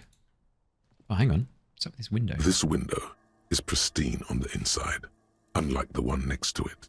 Light from the desk lamp reflects off the glass in an untarnished golden halo. Run your fingers across the surface of the glass. Smooth as ice. There are spots of mud and rain on the outside, even smudges. But the surface of the window is clear from the inside. It's new. No chips, no hairline fractures. It's been replaced. Following your lead, the lieutenant leans in closer to inspect the surface. Kim, the window was recently replaced. Looks like it, yes. You know which window has not been recently replaced? The one I smashed in my room. Yes, that one. Cold wind is seeping in right now. Just one floor below you. Messing up your concentration here. Stop distracting him! He has work to do! Plus, if I recall, the window has been giving him shit ever since he got here! So the Inland Empire is the skill that's allowing me to imagine what my necktie is saying. They're now fighting, which is some high concept stuff. Some incredibly high concept stuff. Oh, we should change our shoes back. Oh no, we wanted to keep these shoes, didn't we? +1 empathy. Yeah, that's right. Cool, cool, cool. The smell of cigarette smoke in the air. Astromenthol. Look, a handful of dried white wildflowers. Just as you look at the flowers, a gust of wind raises them from the roof, picking them up in the air. Grab him. You catch a single white flower between your fingers. The rest fly off into the wind. It's a maybell. The young woman looks at the maybell in your hand. Just a glance, then takes a drag of her cigarette. The lieutenant gives you an acknowledging little nod. Just want to explore everything before we go talk to her. Cold coffee in an ashtray that looks like a hedgehog. What's this door here? The same small, heavy door. No lock in sight. Where does this lead to? I don't know, Lieutenant Yefreiter. He makes a note. It is not the first closed door we found in this building. There is also your mysterious blue kitchen door. Do you think it's important? I don't know. The further we get, the more this building seems to be tied to the case. Below, the hostel cafeteria creaks and groans under your added weight. A skeleton of composite support beams and cantilevers. Tap on the roof with your foot. A dull thump. Somewhere inside, a wind brace rattles from the imperceptible motion of the building. The vigilantes, the cadaver, and a number of people connected to the case are in or around this building. This door is part of it. It's not unimportant. See? Domain investigation in the door below it emerging into a stereo investigation. I hate it when that happens. Kick the door in. I'll push gently first. It's barred from the inside. Yeah, fair. You hear the bar rattle in the brackets. Sounds like it's heavy, too. Very sturdy. Okay, fair enough. Must be something valuable inside to go through the trouble of protecting it. The door is very sturdy indeed. Look, let's talk to Klaasje first. We can put some items on and try and kick that door in, hey? Welcome to the roof. The young woman has a cigarette in one hand and a cup of coffee in the other. Her hair is still slick from the shower. That was a long shower. She's been having that shower for like 4 days. I'm sorry for the mess down there. The cleaning lady hasn't come by in days. I'm beginning to wonder if she ever will. Nice view you got here. It's much nicer now. Her eyes wander north toward the yard. Where the dead body used to hang, clearly visible from the roof, but no longer. Thank you for that, officers. Truly. There is something in her light brown eyes, a sadness, when she thinks about the death of that man. Hang on, if that man sexually assaulted her, why would she be sad he's dead? Incongruency right there. You mentioned a cleaning lady. I think I need one. Oh yes, legends of room number 1 have made their way around the building. They say a portal to hell has opened in there. Disco Infernum. They also say that's why the cleaning lady quit. Because of the infernum. I'm Kim Kitsuragi. I'm a detective from Precinct 57. I see you've already met my colleague. This does not come as good news to him. Shit. Have I ever? This is the biggest fan of ostentatious orchestrations I have seen in my life. And I have seen a few. Oh yeah. Life gets hard, but we go on. The chorus of the 35 single, megaphoning the entire human race, instills you with the fuck it all swagger that prompts one to plow into grannies on your morning stroll. What is that sentence? You ain't seen nothing yet. There's a karaoke stage downstairs. Wow. She shakes her head in silent disbelief in the coffee smell. Breathing in the coffee smell. Johnny Law's about to tear it up, sad style. I assure you, he's not about to tear it up in any style. In fact... We'll show him. You'll tear it up all the styles. Promised I would. Miss, we are investigating the murder of the man down there. The people who put him there have asked us to talk to you. Cleverly worded, Kim. Huh. I see. She takes a pensive drag of her menthol cigarette. What is a menthol cigarette? If you know, put it in the comments below.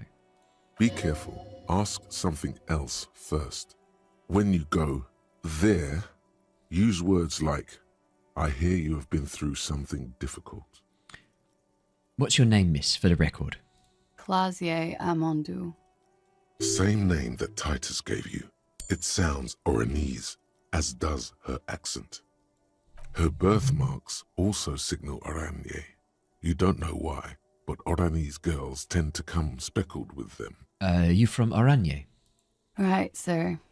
Vredefort, Republic of Oranje. I guess you could say I am an Oranese expatriate. Wasn't the tattoo on the hanged man an Oranese map of the waterways? The thought begins to form in your head, then dissipates. Something for later. How old are you, miss? I'm 28. And what do you do, miss? What's your specialization? Something stupid. Wanna hear what's stupid? Somewhere in a one-room apartment on Boogie Street, a young man shows Patrol Officer Tilbrook his genital warts, asking if they're cancer. Why is Esprit de Corps telling me this? His partner, Emil Mullins, can't be there. He's in another apartment with another man who's showing him a dead dog under the radiator. It's dead, Mullins says. No, the man replies. I touched him. He's warm. He's warm, Mullins replies, because he's under the radiator. What's that? Oranese lit. Oranese lit? Oranese literature. It's what I studied at the university. What is Oranese literature about? Fear of failure, fear of death, how it sucks to be Oranese. All national literatures are only the name of the nation changed. What about Revacholian literature? People sometimes reveal things about themselves when they discuss such matters. Didn't mean to skip that, sorry. Revacholian literature too? No. Revacholian lit is about how magnificent and serious Revachol is. It's about how you have to save the world. The world is unimportant. I want to hear about you, miss. Strange. Usually the Revacholian hero does not save women. She breathes in the menthol-flavored fumes, savoring it. It's a frivolous pursuit. He saves all of mankind instead. She seems quite relaxed for a victim of assault. But, of course, what seems should not be your priority. We're not going to ask what is Oranje. That's going to reveal that we're mad. Oranje lit, what do you do with it? Nothing. I do nothing with it. Cool. It's not very cool, but what can you do? Could we take a look at your passport, please? I'm afraid you can't, officer. Why is that? Because it's buried in a sealed plastic bag at an undisclosed location on the coast, along with cash and airline tickets. Thank you for your candor. Why? They say so in your tourist brochure. Keep travel documents away from your person when west of the river. Pretty sure I have the legal right to demand your passport, miss. Look, officers, I like this place, but I don't want to be stuck wandering the city like a ghost after being robbed of my travel documents. I don't want to become an indentured servant in a brothel on Boogie Street, and I don't want my relatives to pay the ransom. There are plenty of other reasons for hiding your documents from the law. That's not why you hid it, though. It's also why I hid it. Why, yes. I'm an unpopular girl. There are people back home who don't like me. If they show up, I'm in a hurry. The kind of hurry where you can't afford to not find your documents.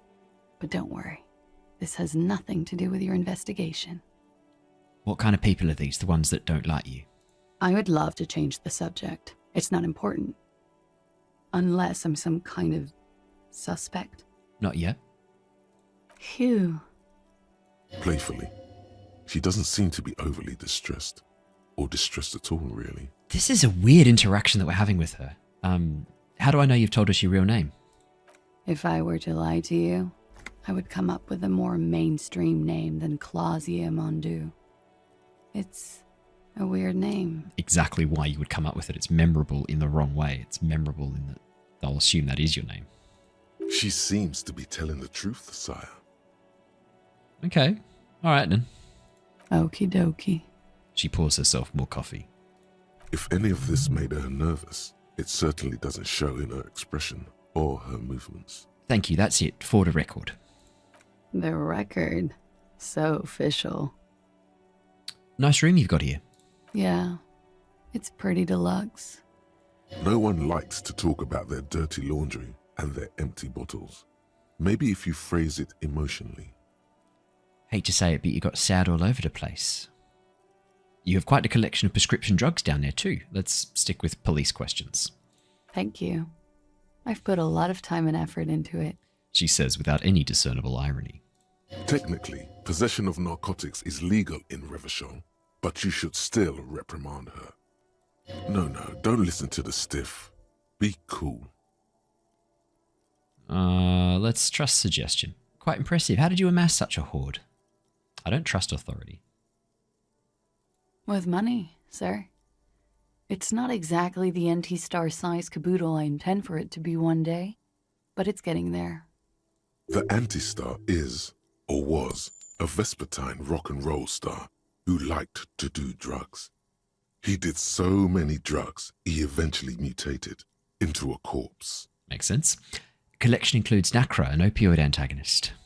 Comes in handy when you've done too many opioids.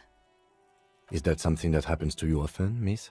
His tone isn't aggressive, just inquisitive. Better safe than sorry. You seem to have, among other things, Preptide. Oh, yes. One of my favorites. It cures many ailments. Like what? I'm guessing lack of speed?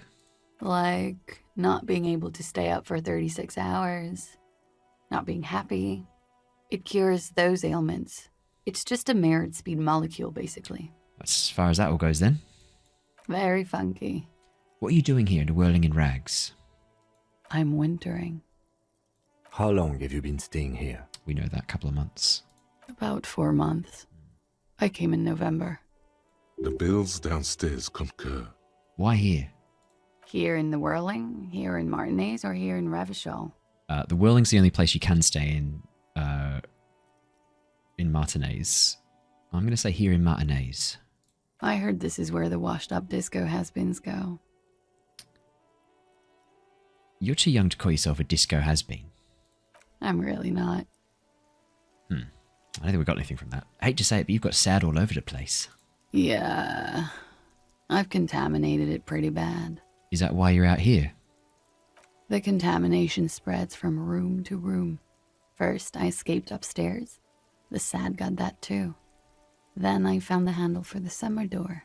What exactly is the nature of this contamination? For me, it's a mix of me with a lack of cleaning services. How about you?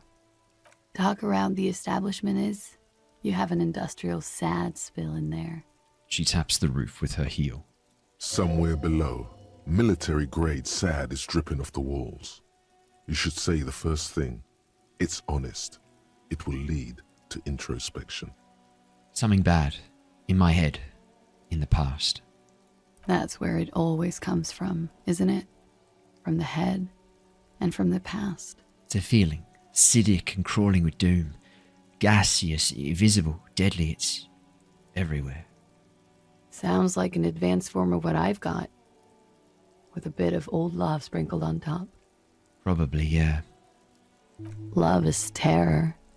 She breathes in a large billow of menthol-infused smoke, savors it, then lets it out slowly. Where does that door lead to? You tell me, officer. I've been trying to open it, in case the contamination gets to the roof and I have to move on. No luck. Window. Seems brand new. It is. She moves slightly to your left to check her reflection in it. The lieutenant makes a note in his notebook. He finds the answer unsatisfying. I have other questions for you. Okay. Watching herself reflected in the bedroom window, tall and sparkling and draped in smoke. What's this wildflower? I'm gonna go through these questions, then we'll go to the something difficult. What's this wildflower? She looks at the dried petals in your palm, then lightly touches one with her fingernail. Chipped white polish covers the nail. It's long and sharp, like a mini dagger. The petal crumbles on contact. Pretty.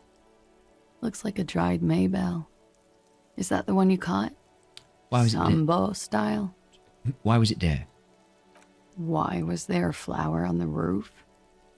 I don't know, officer. Because of the wind? Or an admirer? Any admirers, miss? Admirers? I'm too old to be a debutante. And this place is no fashionable society. Question avoided. Let's conclude that she has admirers. Plenty of them.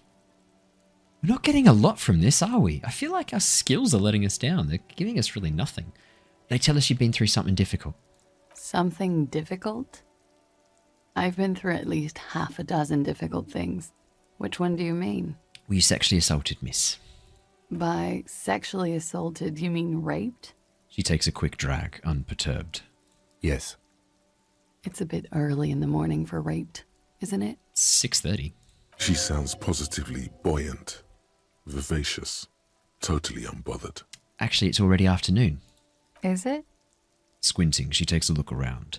The spring sun is high in the sky. People pass below. It is afternoon. Time flies, man. So were you? Yeah. I'm gonna go with not raped. I don't want to say that shit about him.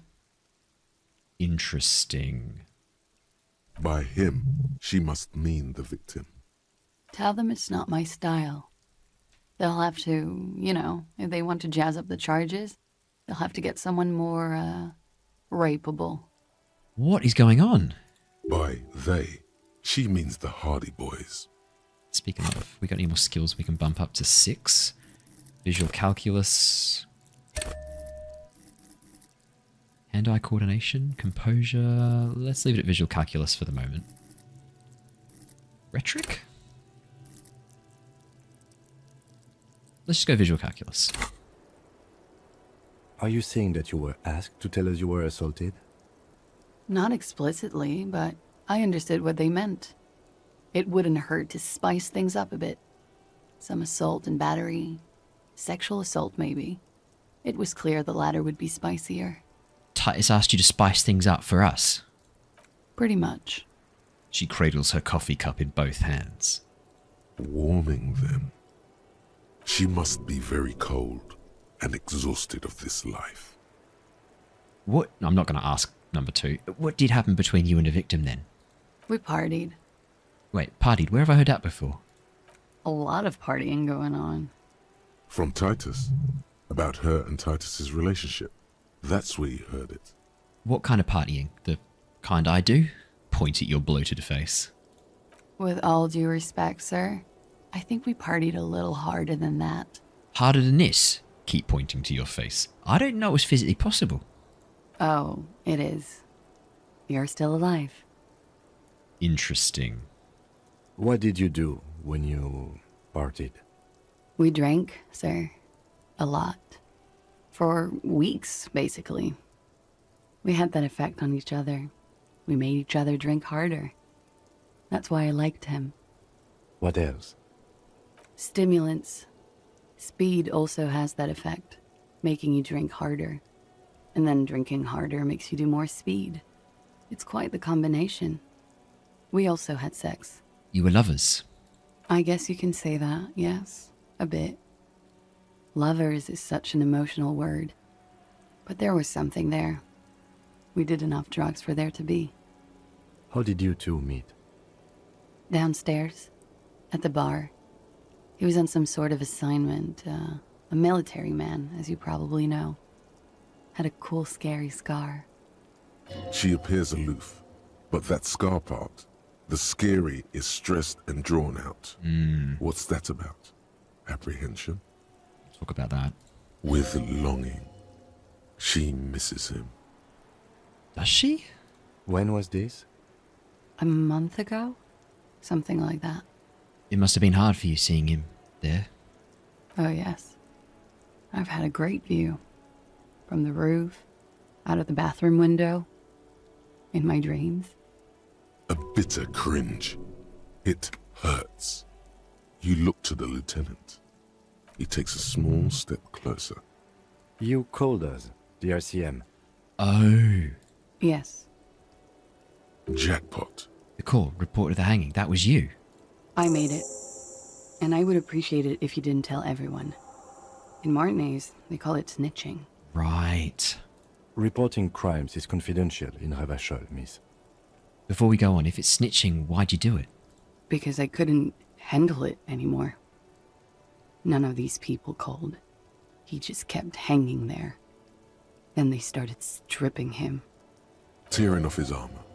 Demeaning him. Throwing rocks at him. Caller's voice was disguised. I didn't exactly disguise it. I just muffled the mic and nicked the landline a little. Nicked it? How? With nail clippers. And I diverted some radio fuzz into it. Into the cold wire. So, She's God's mystery foam cutter. How does she know how to do that? That seems like a pretty intense bit of knowledge for just a civilian to have. And in the process, you broke the landline downstairs. Did I? Fuck. I didn't mean to. I had no idea what I was doing. No, you clearly did. Jigsaw falling into place. This is satisfying. Good catch. I appreciate the symmetry. Still, that's pretty clever tampering. Simple and clever. Crossing the lines like that. Every time I hear Jigsaw falling into place, I just keep thinking of Radiohead. Jigsaw falling into place. Seems like you had some idea. That was pretty nifty. Thanks. She manages a smile. She looks a bit like a little girl who's just been complimented on her bike repair skills. Why go through all the trouble? I don't know, sir. It was stupid. I was drunk, too. I was probably afraid the union was listening in. Locals say they have ears in the wires. But hang on, but you're working with the union. They're the ones who've asked her to report this as a... I'm really confused. This isn't adding up. This doesn't add up. There's more here. Thank you for making the call, miss. It was the right thing to do. No, there's something else going on, Kim. I didn't want to, sir. But if I hadn't, he'd still be hanging there. What can you tell him about? What can you tell me about him? Name, eyes, age? I'm sorry, I can't do it. Not right now. Later, maybe. I keep seeing him. Like he is now. I can't talk about his... I don't know. Hair. Okay, fair enough. I know it's difficult, miss. We can return to it later. She meant she sees him in her dreams. I've also seen him in a dream. You have? Not like I do, I imagine. How do you see him? You don't want to know. I see him as me. She dips the cigarette in the lighter's flame and inhales, then looks at you with her lungs full of smoke. I can see the similarity, yes. She breathes out through her nostrils. The air smells of menthol. Funny. The lieutenant says softly. Funny how? Nothing. I also saw him. We had a long inspection and that sort of thing sticks with you. Let's move on. Is this something to do with the pail that all of us had the... Well, I don't know if we all had the same dream, but we all had a dream. Interesting. In my dream, he thinks, he said, I failed his children. You glance at the lieutenant, then back to her.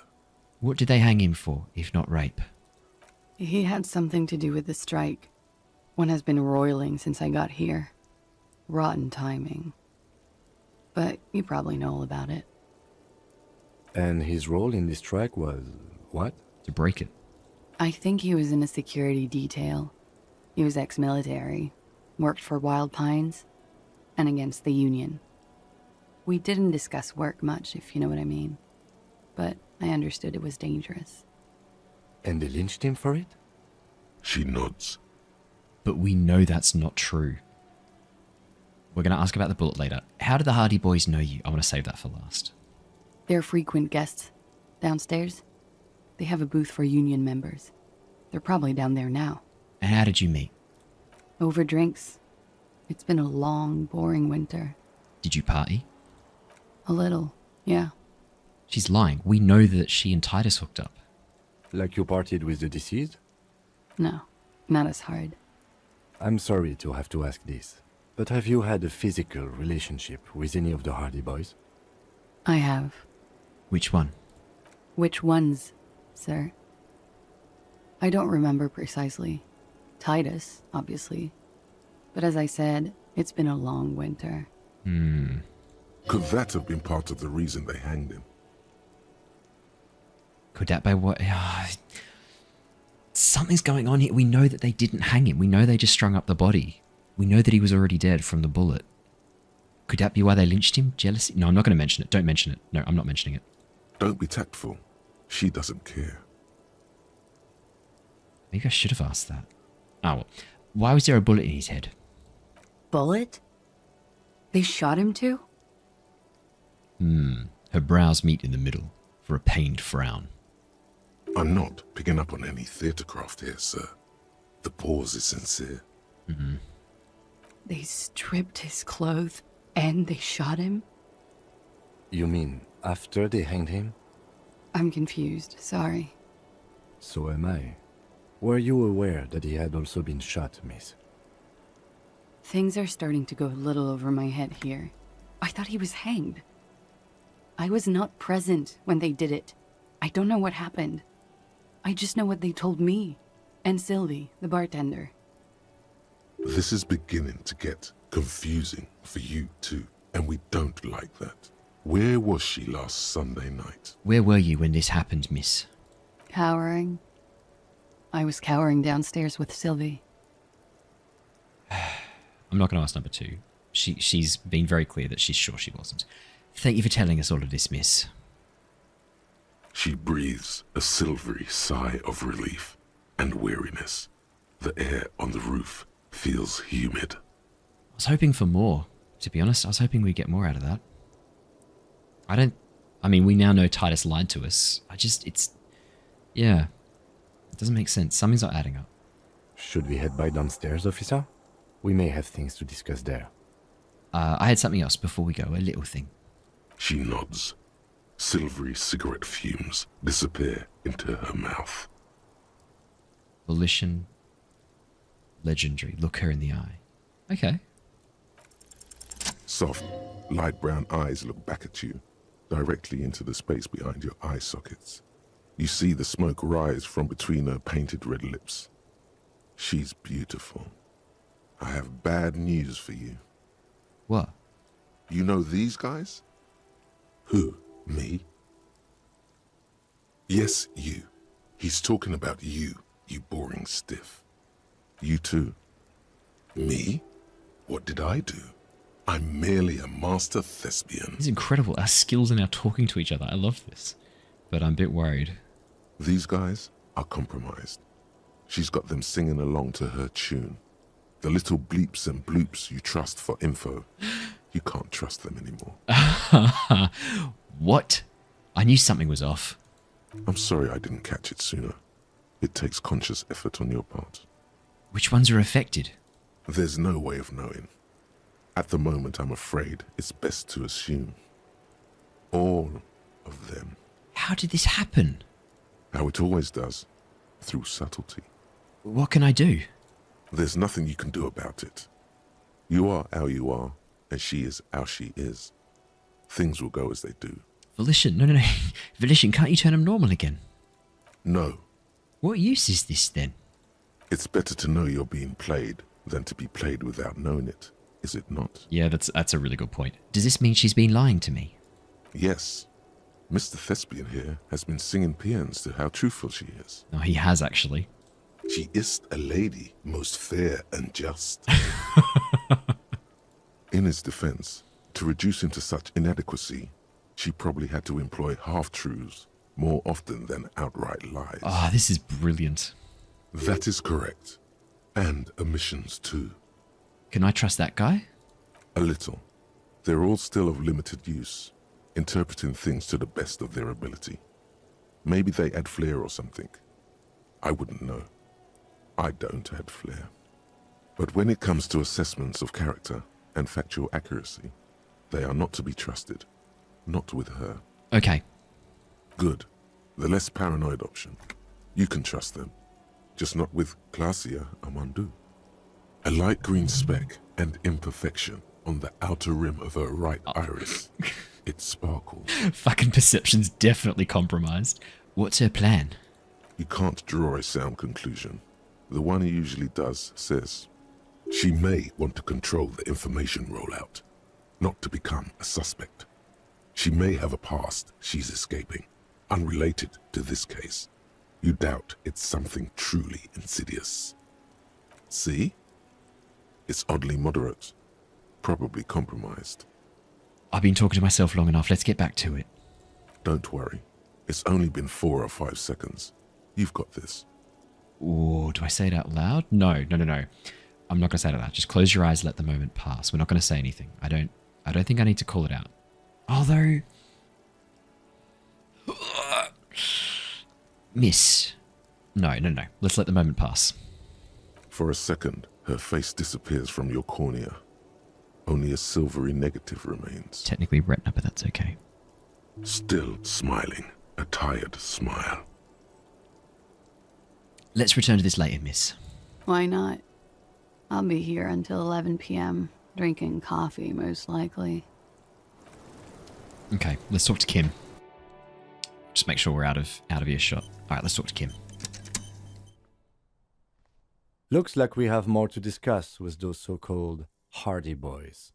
Half their reasoning just went out the window. You think this will make them cooperate? Nothing will make them respect the RCM, but it will disrupt the game they prepared for us.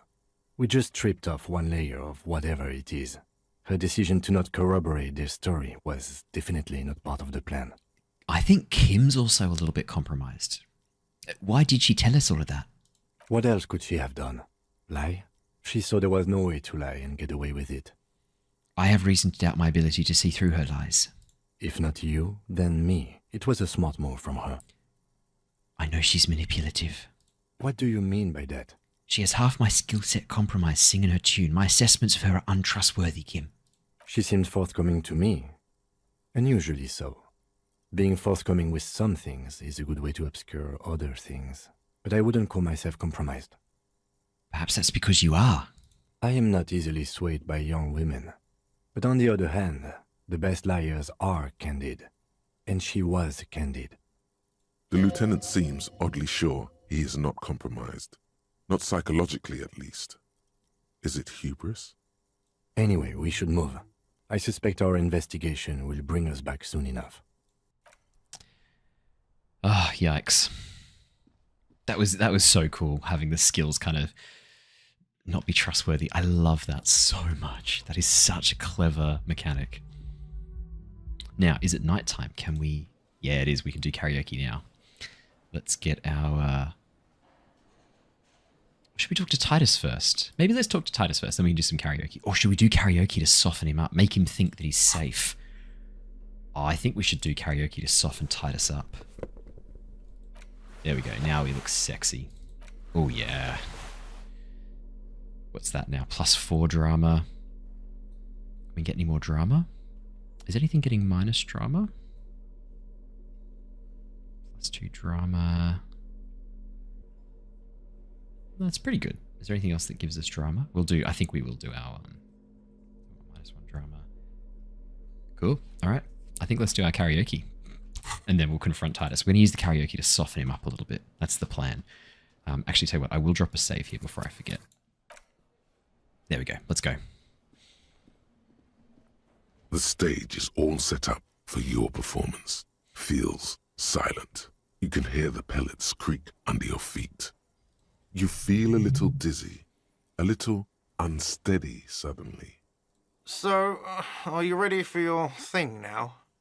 Let me know when I should turn on the karaoke carousel. Put your lips against the microphone. Test it. Immediately, a loud feedback noise startles the room. You feel like an amateur. How are you supposed to hold the mic? Should you just sing into it? Damn it. Where should you stand? Hands. Where do you put your hands? Oh, gave myself -2 for that for no reason. Let's go. The air is thick with anticipation. Still pass though. Someone dims the lights as the music starts. Okay, here we go. Am I going to have to sing?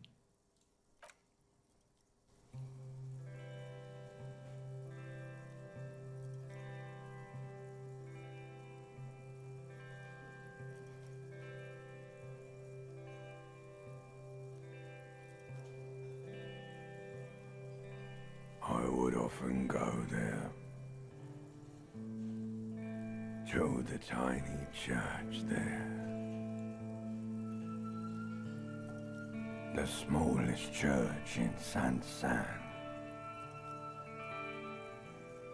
though it once was larger. How the realm may rest there. Down through the mist.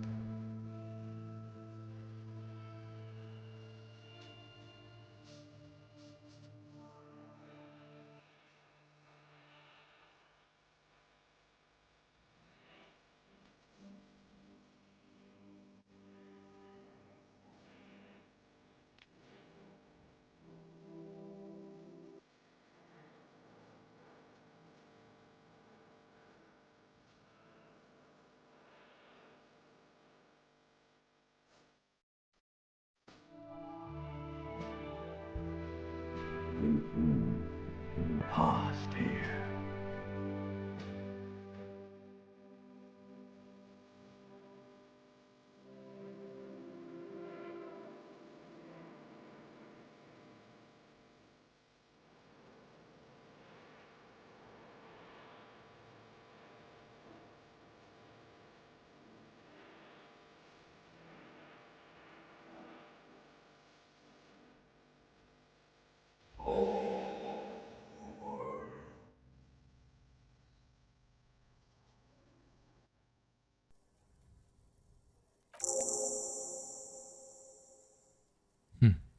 Incredible. A lazy applause fills the room. You feel your hands shake as awareness of your body returns to you. Thank you, ancient reptilian brain. There is silence now, in the deep, where the voice came from. It has receded, to return only in dreams and nightmares. This guy really carried you. I'd like to dedicate this song to Contact Mike. I'd like to dedicate this song to the pale nothing that will devour the world. I'd like to dedicate this song to my partner Kim Kitsuragi. The lieutenant doesn't say anything, but gives you a quick smile before turning away. He's incapable of blushing, but if he weren't, he'd blush. Yes. Good, good. Are we ready? I want to unplug the microphone now. Yeah, that's fine, Gut. Last words? Say nothing. Leave enigmatically. Cool. All right, let's change our clothes back to their more normal versions. Brilliant. Alrighty, I've just done a really quick rearrange of the items here so they make a bit more sense and it's easier for us to switch over to the things that we want to wear. And I think we're pretty good to go. We are looking fabulous as normal. Let's get back to it. Now, Kim, I think, is probably going to want to talk. No? Kim doesn't want to talk to us after that incredible performance. Gonna be honest, it's a bit disappointing. It's pretty rough. We do want her to come and talk to Klaasje. I'll ask her a bit later when she's collected herself. I think we probably want to talk to the Hardy Boys a bit more first. So maybe while we're here, let's go back and talk to the Hardy Boys about their situation. Let's head on over and have a bit of a chat now that we know that they have flat out lied to us. It's you again. What is it? Titus, you're a liar. A big fat liar. Your Klaasje says she weren't raped. Fuck. I knew that fucking whore couldn't be trusted. You've hit a nerve. Titus is furious. No, more than that. The loyal Titus feels betrayed. Uh-oh. For the record, Titus Hardy did not explicitly specify the victim as a whore, nor did he say anything about trusting her. I think he did, actually. Oh, shut up and stay out of this, Liz. He raped her. He was out of his fucking mind. You have no idea. But she says she wasn't, so then who was it? She's just in denial, asshole. You don't understand the traumatic experience. She's shutting down, and she doesn't fucking trust you. I think she did, though. Yeah, she's crazy, you know. A crazy bitch. You know the type. She's fucked up. Yeah, right. Because if you can't get a woman to agree with you, just call her crazy. These guys are assholes. This is a diversion. Stay on track. Cut the bullshit, man. She told me the truth. Lawman, I'm at the end of my goddamn rope with you. I fucking told you not to push her. And you went and pushed her. I am gonna fucking... Something breaks in him. He takes a step closer. Hit you. Duck. Okay. Titus Hardy. Her voice rings through the room like a warning shot. Success. Titus backs off. Fists down, everybody. Everett personally sent me to take care of this. If this goes south, we'll all be in the shit. But you, Titus Hardy, are going to be buried Am I understood? Oh my god, she's scary. When she's angry, she emphasizes the S. It gives her voice a strangely hypnotic quality. Her lips barely move as she speaks. Frankly, it's a bit terrifying. Yep. Someone has to rush in to break the tension. The second in command. Look, Copper. We know that fuck was a rapist and a killer. We got him confessing to it on tape. This is an interesting twist. Show it to him, T. What's the harm, right? Here, jerkwad. Listen to this shit. And then come back and tell me the soldier of the apocalypse was an innocent man. What? Why wouldn't they just give me this initially?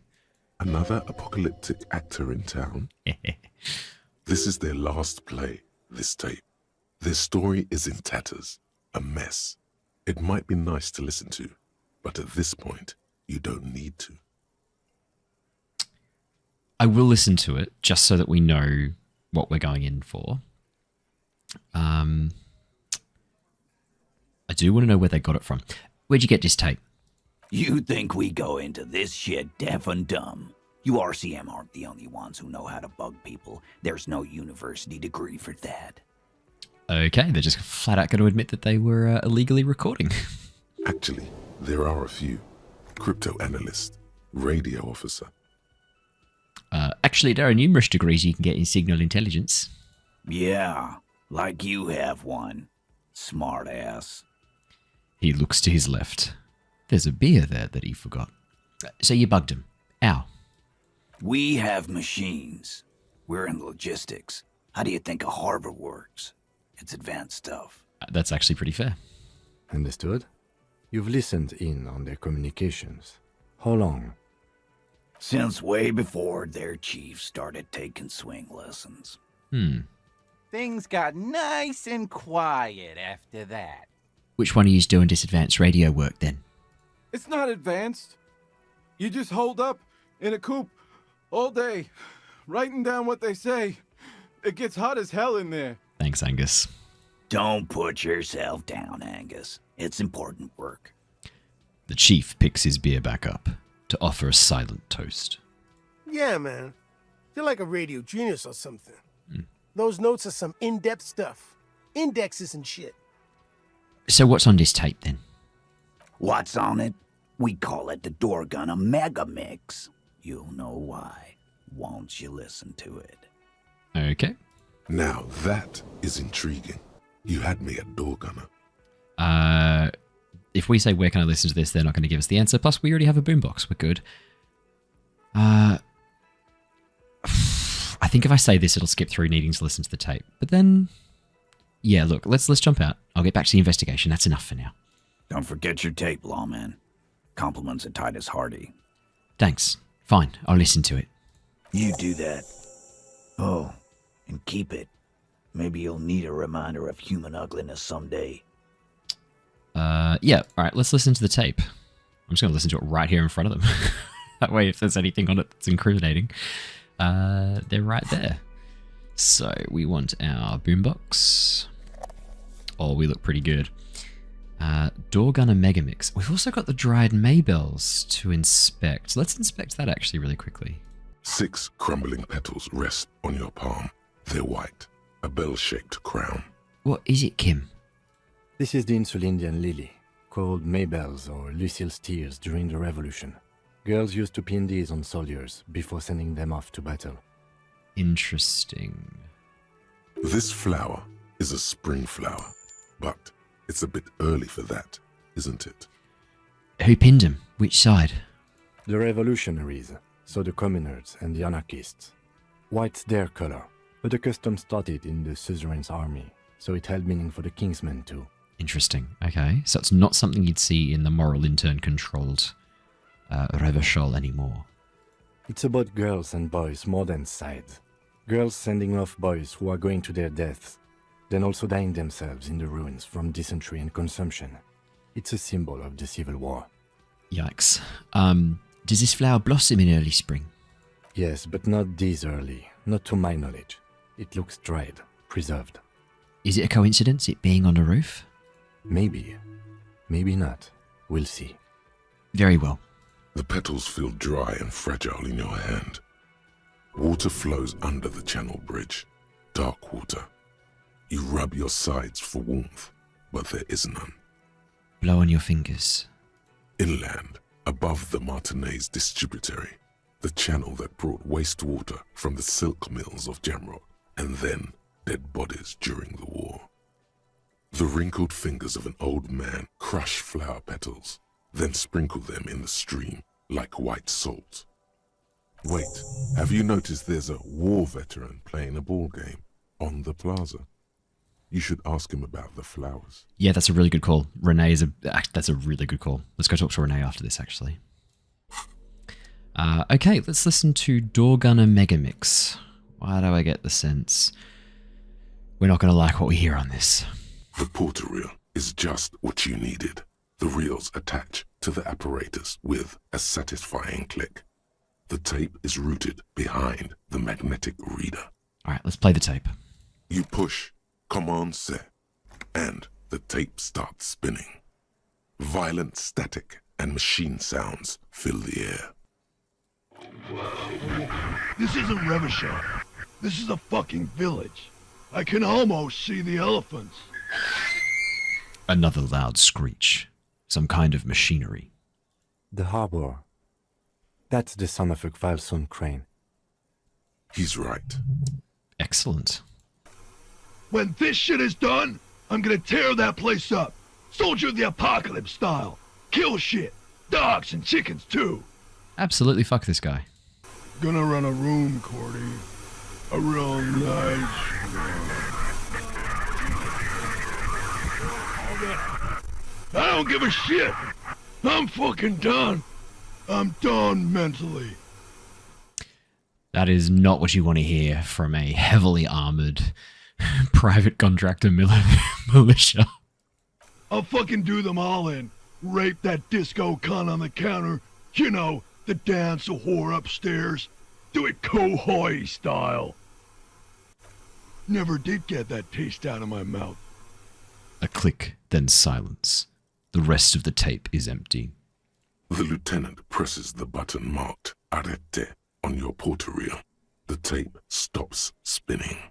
What was that at the very end, Kim? Silence. End of recording. What you think? It seemed authentic enough. Probably recorded off the shortwave, then edited to seem more incriminating. He sounded like he was on patrol around the harbor walls. I agree. He also sounded inebriated. Still. The lieutenant looks at the tape. You're familiar with this look now. It's his look of suspicion. There's more going on here than we know. Who's this Corty? Corty could be short for Cortenard, one of the other mercenaries, the one he was talking to. Probably the mountain at the harbor gates. Mr. Right to Work. What's Kohoi? A village on the Samaran Isola, in South Safre. Grad committed war crimes there, the kind of thing he talks about. The South Safre conflict is an ongoing proxy war between Grad and Safre. It has been hot for 12 years, with the atrocities piling on, mostly committed by the Grad. Yikes. You think he was there? Who knows? Maybe the tattoos would have an answer. We would need to know the story of this man's service. A symbol of soldier of the apocalypse style conduct in a civil environment. Oh my god. Okay. Alright, and what now? I think we've got a few more questions for Klaasje, don't you? This seems to contradict her testimony, at least to some degree. As you take out the tape, the boombox tunes itself back to the cheery radio again, spewing out beats like it's a Friday night. The contrast feels chilly, inappropriate even. Okay. I think let's talk to Klaasje before we talk to Titus again. I just I want to sort of understand the inconsistencies, because we've got two people telling us incredibly contradictory stories. And it's a real problem. So let's talk to Klaasje. Let's just sort of get an understanding about what her position on this is, and then let's confront Titus. Officer, What brings you up here in the rain? She leans back against the railing. Titus Hardy gave us a recording where the deceased states his intention to commit sexual assault. She puts her coffee cup down with a soft ring as the porcelain meets the metal table. This does not surprise her. Did he? I never said he was a good man, or that he had good intentions. Only that he was never bad to me. She doesn't care. If anything, she sounds amused. On his tape, he specifically identifies you as the target. Where did they get this recording exactly? It's intercepted radio chatter of the deceased, recorded via a de-encryption station. It's authentic enough. I probably wouldn't have shared that, to be honest, but... Does he say he's gonna do it Soldier of the Apocalypse style? Those are the exact words he used. Yeah. That was practically his pickup line. Did he say whores a lot? Was he pretty much on the verge of doing it Kohoi style? He did refer to the atrocities in South Safra, yes. He wasn't actually there. He didn't do a tour, or at least didn't tell me he did. Would have been overkill anyway. He lived his own little Kohoi. It wasn't his everything. Why say things like that? Why say things like that? A gizmo? Yes, was he bragging? Oh no, I'm pretty sure he did all those things. Then integrated them into his idea of normalcy. To keep on living. Until they just sort of turn into his, what's the word I'm looking for? She's quite observant about the human character. Trained to observe, even. Can we trust our stats again? Coping mechanism? Oh, should we question this? Did you learn this from studying Oranese Lit? Sounds very psychological. People who go to university know how to use words like internalize and integrate, officer. Now, what was that expression? There's more to this. She has an index in her head of pathologies and how to exploit them. I can almost see her turn the pages. What? You can trust Pillar Bookhead, by the way. As far as I can tell, he's not singing to her tune. The only one besides me. Okay. Okay, well, that's good to know that I can trust Encyclopedia. Pillar Bookhead. That's because what he looks like on the stats. That's really funny. Cool, okay. Well, that's good to know that I can trust Encyclopedia. That's very good to know. Coping mechanism? Running joke. Oh. I was gonna say running joke. And it sounds like you didn't even get the good bits. Lely's punchlines got way, way funkier than that. What do you mean by way funkier? He was like the Seminoles conflict, the Kohoi massacre, and the 36 famine in Yezut all rolled into one person, then cast in Orani ceramic armor, which he wore in bed and in the shower. Hang on. He wore it in bed. We know he enjoyed the moment of his death. Did he die during the act? During intercourse? Okay, that's interesting. When he said he was done, and done mentally, it didn't sound like a joke. Sounded like a deeply troubled man. Hold on, he said he was mentally done. That sounds like a broken man to me. Well, maybe I pieced him back together with my magical personality. Weren't you afraid? Afraid of what? That tape the Hardy Boys recorded? Your mother probably never told you this, but girls are evil. Had I the physical robustness and social support, I'd be in Kohoi. I would be tearing it up Soldier of the Apocalypse style. Did he tell you he had actually done any of those things? He and Martinez, I mean? No. We were too busy laying waste to our own nervous systems to direct any of the fury outward. He seemed happy, I guess. At ease. As much as a man like him could be. There is a small measure of pride in her that she could quell the rage in such a being. What kind of man was he? Before you go, ask for details. She seems okay to talk about it. Thank you for clearing that up, miss. Whenever you're ready. I'm interested to hear what Titus Hardy has to say now. Yeah, me too, Kim.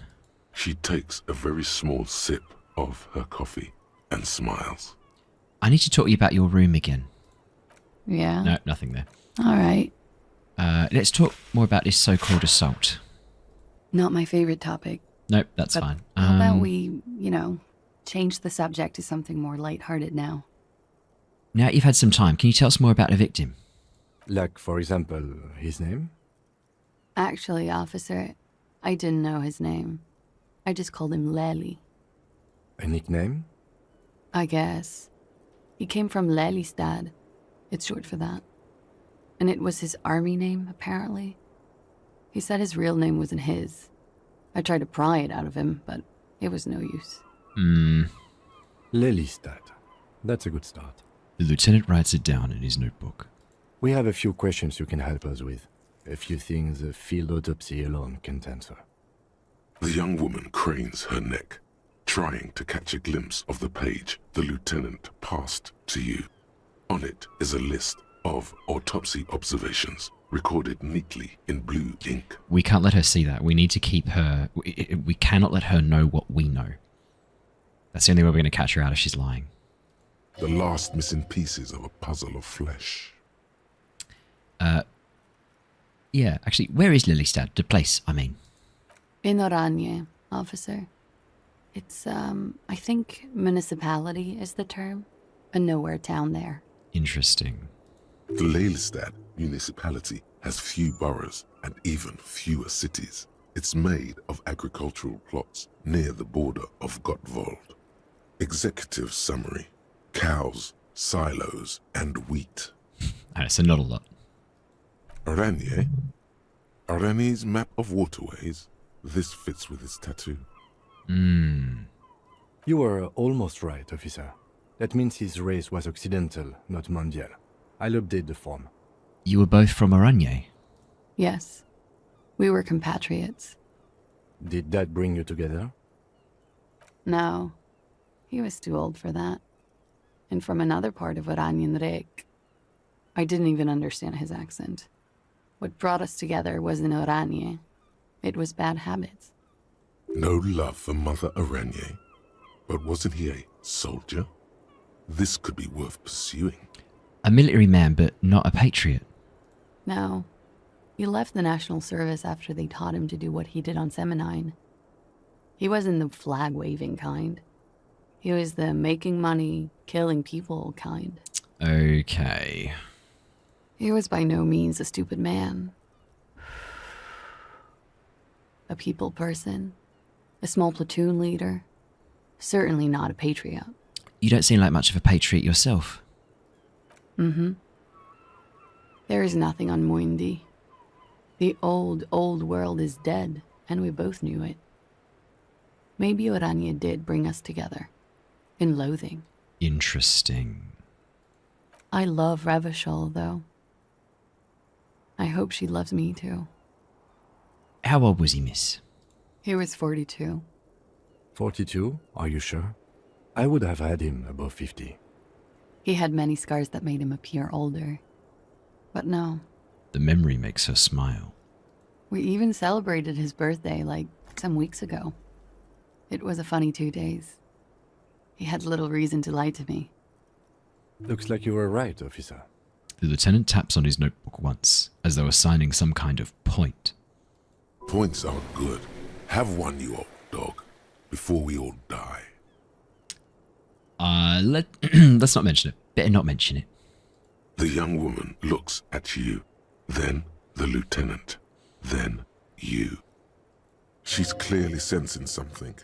A spike in testosterone levels, perhaps. What about his eye colour? Blue. Light blue. They were like little blue galaxies, you know? It was strange, seeing those eyes in his fucked up face. Pardon the swearing. I do him an injustice. He wasn't ugly. And he had a beautiful, soft voice. Very surprising, what with all the scarring. It was quite something, watching him speak. The voice we heard on the radio, on the tape recording, I wouldn't have described it as beautiful or soft. Okay. He had a combat wound on his chin and mouth? Yes. Severe. It made him look like half his face was cracking away in some strange smile. That and those eyes. Oh, yes. His hair, if you can remember? It was light brown, almost blonde. He darkened it with brilliantine, made it oily. Not nice to stroke. I couldn't convince him to leave it alone. Kim, I said to put the brilliantine on a form. Do I get a point? No. But I put it down there. Point to the red autopsy slip. Okay, sure. Here you go. What else are we missing, officer? He had a tattoo. What did it mean? Oh, that. It's clear she liked it. You liked it? It was a map of his service. Oh yeah, let's go you liked it and then a map of his service history. You liked it? Quite a lot, yes. It was a map of his service history. Sure, service history. It was mostly for showing off to chicks, though. For showing off to chicks? How so? How? Imagine him lying in bed. Freakish musculature laid out on the sheets. Scarred, of course. Tattooed. The sheets are dirty for some reason. Is this Orani's lit? Is this Orani's lit? Yes. This is the very essence of what Uneasy lit. A moment's respite. Dark and hopeless as the struggle itself. She leans even further back to demonstrate. He's smoking and drinking, of course. And his chest and shoulders and arms are studded with stars.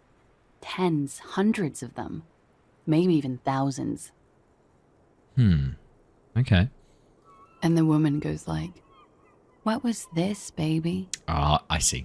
And he says, "That was too hardcore. Don't ask me about that." So she goes, "Okay, but what's this, baby?" And he's like, "Saw some bat shit there. Killed some loincloths." Yeah, okay. I understand. And so it goes. Star after star. Port after port. Third world country after third world country. And he's done horrible things in every single one of them. You were the woman in this. Oh, yeah. Can you tell us precisely what these mean? And I'll hand her the photo. No, thank you. I've seen enough of him dead. I can tell you what they meant without looking at them. She pours herself some more coffee. Go on. He was a blue-eyed boy with thick arms, from a small town. He was also poor, and the government of Orania needed some people killed, so they turned him into a grotesque killer. For money.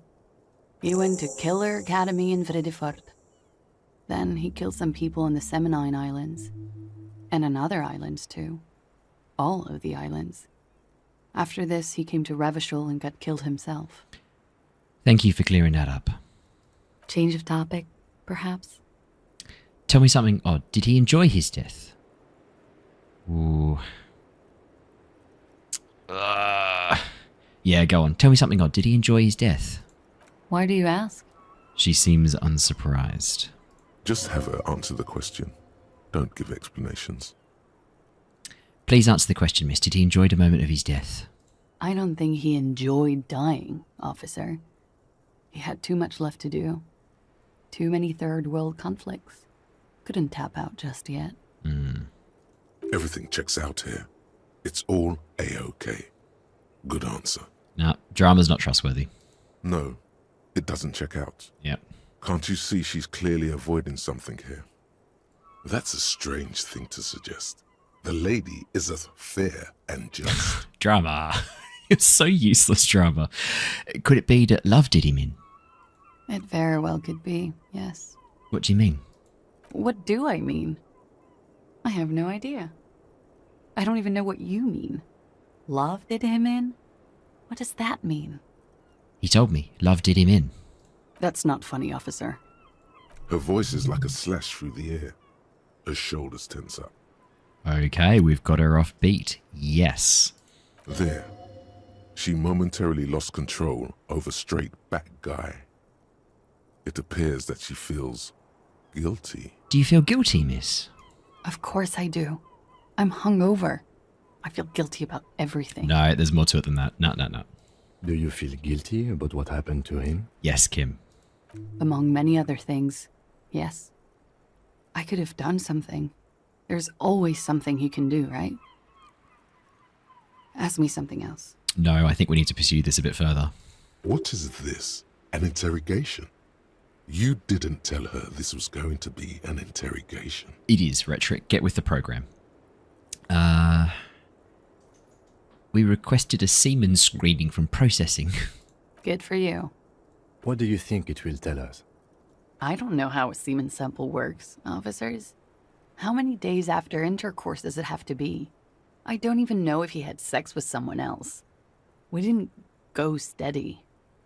Is she avoiding anything? Technically not. Technically not. Come on, man. Listen. You can't trust them. It's just you and me. And encyclopedia. Look, let's go for it. Crazy questions. Perhaps, miss, it was communism that killed him. A moment ago it was love. And no, I don't think the Union is communist. They're a couple of shades pinker than that. They're not hardcore in that way, is what I'm trying to say. What are we talking about anyway? This politics shit is a lot in the morning. Is it even morning? No, it's nighttime, definitely. I think she's just tired. No. She doesn't know what you meant by that. No. And can you blame her? No, I'm not falling for endurance. You could blame her. A little. It was a pretty straightforward question that she refused to answer. Alright, I think we're finished with this line of questioning. Alright. The lieutenant puts the slip back in his notes and observes the young woman for a moment. Coolly, gracefully, she pours herself more coffee. Let's return to this later, miss. Oh, perception's got something for us. Perception? Maybe. Wait, stop. That man, bloated beyond all recognition, was 42? It's what she said, yeah. Below the damage, the weeks of decomposition, all the swollen indignity of mortality. He was 42 years old. Where's this going? How old are you? That's where this is going. 45,000 litres of raw alcohol has left its disfigurements. What lies beneath, you wonder? You could ask either one of them. Kim, how old do you think I am? Huh? How old do I look? How old? 58? Maybe you're wrong. You were wrong about deceased too. He was way younger. He was deceased. He had been decomposing for a week. The ravages of Al Ghul are nearly as extreme as that of death itself, Lieutenant Kitsuragi.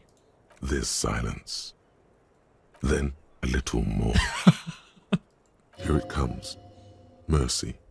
Sure, you're 42. Let's go? Thanks, Kim. Wait. This requires scientific measurements. Bring it on. I'm not afraid of the truth. To the laboratorium. Thought gained. Date of birth generator. No benefits. Your face looks like it's 58 and your body feels like it's 60. Okay. So we could figure out how old we are. I'm gonna, as I said, I want to leave that thought open for when we most need it. I don't think that time is now. I think let's head back downstairs and we will talk to Titus about his lies. Would be really nice if I could trust my skills, but not quite at the moment. It's interesting, now that Shivers is popping up with some more information, we're starting to get some really interesting observations about the world. We've got 4 points. I'm wondering if it's worth bumping up reaction speed and hand-eye coordination so that we start getting those hard checks knocked out of the park. I'm not too worried about authority for obvious reasons. Authority's a psychopath. And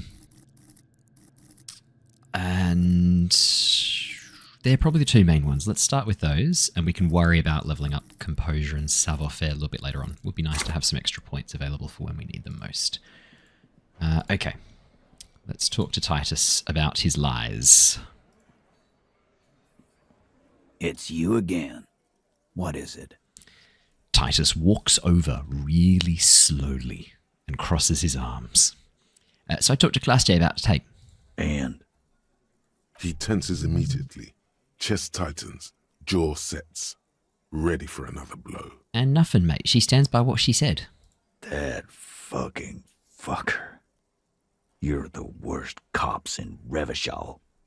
I gave you gold on that tape. That fucker wasn't aimed at you. It was at her. It was dark stuff, sure, but it didn't prove anything. Didn't change her mind. Dark? Dark is when you start a goddamn death rock band.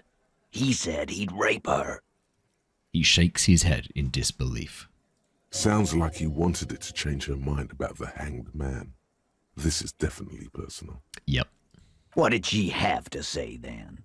Fine by her? This is what people are supposed to be like?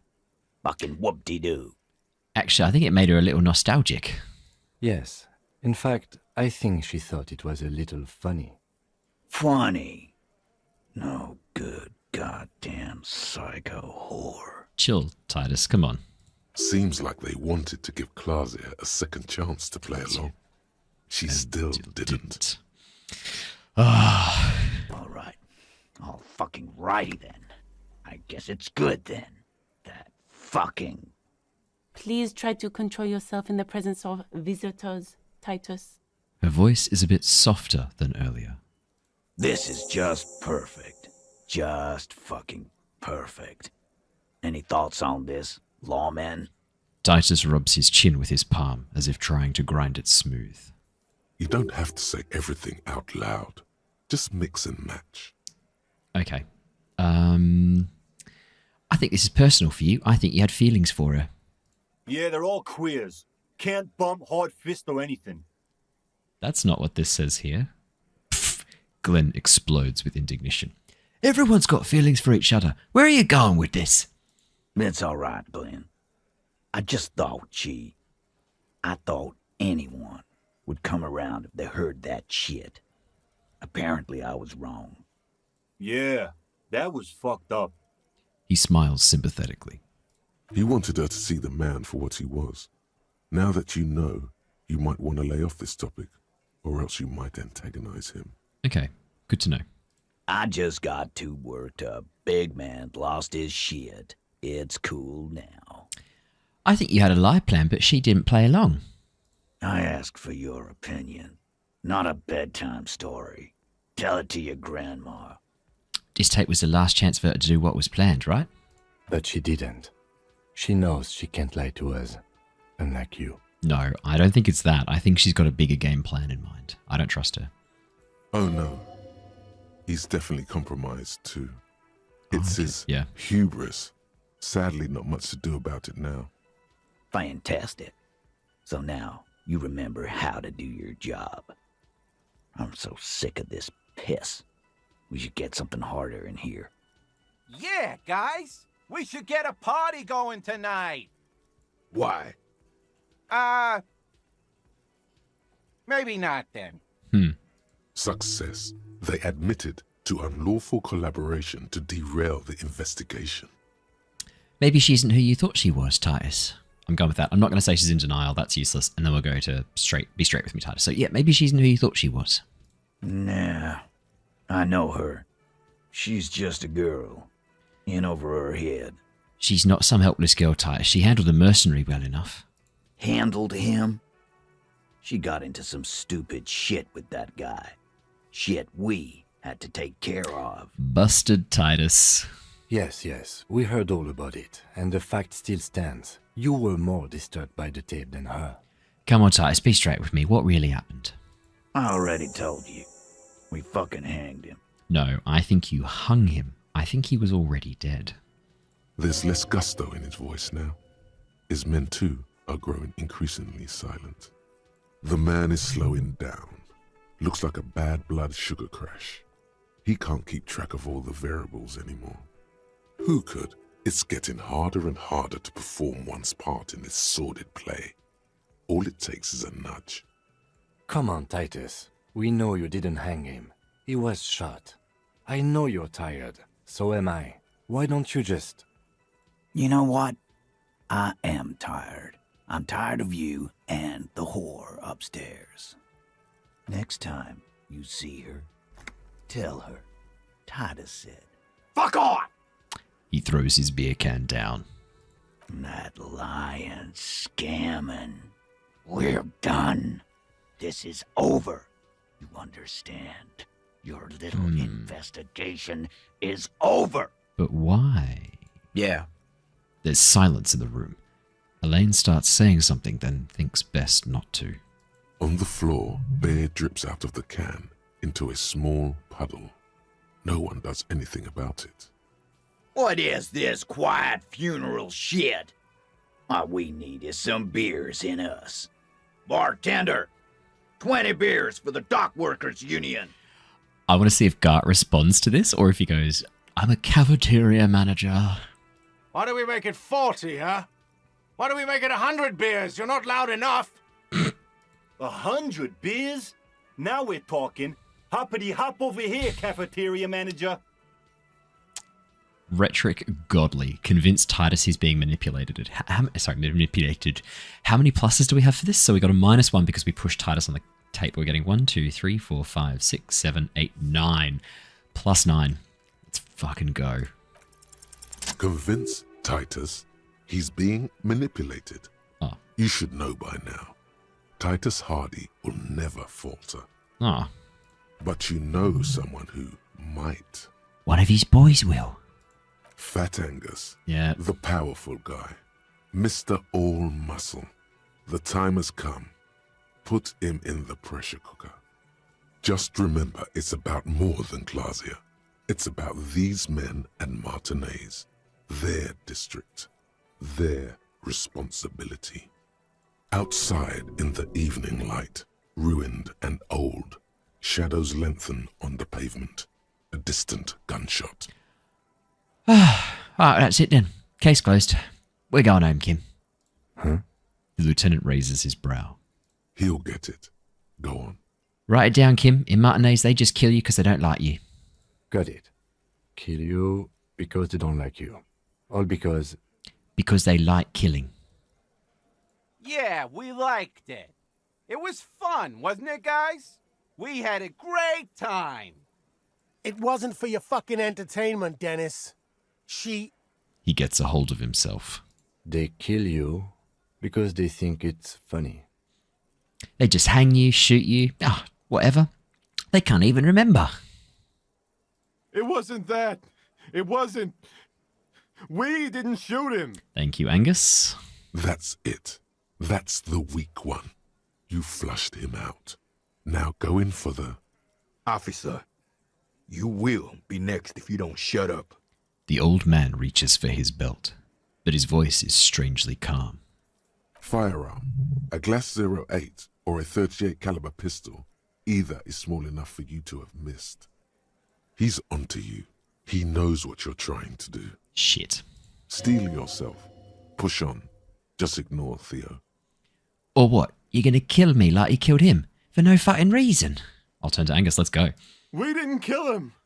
We didn't even hang him. He was dead when... He takes a breath, wheezing. Shut up, Angus! Ah, he was dead before you hanged him, which means technically you hung him. Fatty! The little guy. One more thing to the cops and I'll... The little guy hits Angus on the back of the head. Dennis, stand down, or I'll beat your head in. Theo, take your hand off the belt. This isn't 31. I've got this under control. No, you don't, Titus. Does he? His closed fist is shaking. It's you who's in control. Let them have their moment. The room falls quiet. So quiet you can hear Angus wheeze. Angie, where's your goddamn inhaler?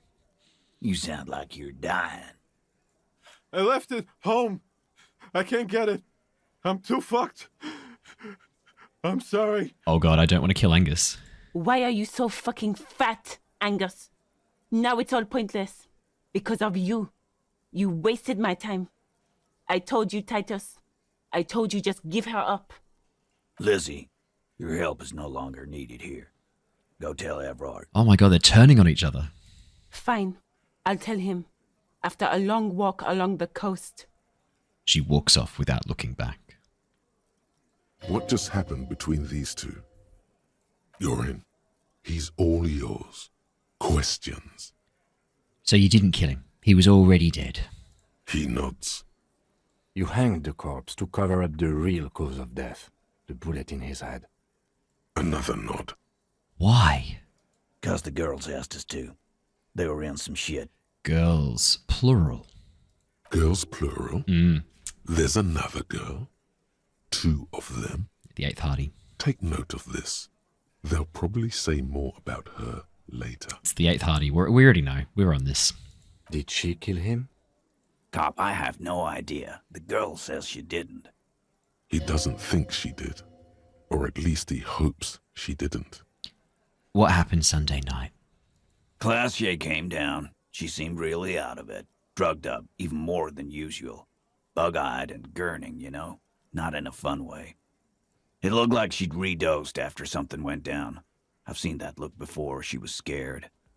I knew someone had died. How'd you know? I've done this job for 10 years. I've seen it before. It's the politician in the motel room with the dead hooker scenario. Only in reverse. Good analogy, boss. You don't get to talk yet, Shanky. You're still on the bench. And you keep taking it easy too, Angus. That's okay with the fat man, still wheezing there. He couldn't speak if he wanted to. What happened then? We went upstairs. Sure as day the merc was dead. There was a bullet hole through the window. Fucking dirty sheets and bottles everywhere. He means they'd been fucking? Tibbs patched the window. And the corpse. We hanged. Who's Tibbs? The 8th Hardy? Nah, he's my brother. Oh. He's in the window replacement business. Tibbs. That's short for? Short for Tiberius. Yeah. Good man. Bet their father's named Atticus Hardy. Lucretia Hardy would be their sister. Anyway. If Klaasje didn't kill him, why the cover-up? You may have noticed our girl's in some shit of her own. She told me some people were after her from Oranje. She wouldn't say more. Yeah, she wouldn't. She's fucked if she shows up on police radar. These people, who are they? They're powerful, connected to the moral intern. She's clearly afraid for her life. Says if she showed up in your systems, she'd be ghosted away. That's all he knows. That's all she's told him. And why would you help someone like that? By taking on a murder? Why would I? I guess we abide all sorts of runaways and losers here. It's a Martinez thing. So who killed the merc then? Any leads? Not yet. Just some ideas. She says the shot came from outside, behind the window somewhere. So that's a clue. What are you thinking? I'm thinking someone's past caught up with them. Either hers or his. It's a good call, actually. Hers, you mean? I mean the people after Klaasje. Maybe the shot missed. Maybe it was meant for her. Very possible. I like that. Been thinking the same thing myself. And you had ideas about his past too? I do. One of those mercenary buddies of his could have done it. They got guns, training, years of bad blood probably. Or it could have been someone else from Crenell. Tell you what I'd do. Check out the coast for vantage points. Maybe consult with a ballistics buddy of mine. That's what I'd do. If I wasn't too busy doing this clown dance with you. Hey, you started this clown dance. We were here to genuinely investigate. We could have sorted this out days ago if you'd just helped us. He's calm now. Threw all that turmoil away and became himself again. These theories, not bad. Don't buy either one, but still, this guy's not as dumb as he looks. Whose idea was it to hang him anyway? Hers? In a manner of speaking.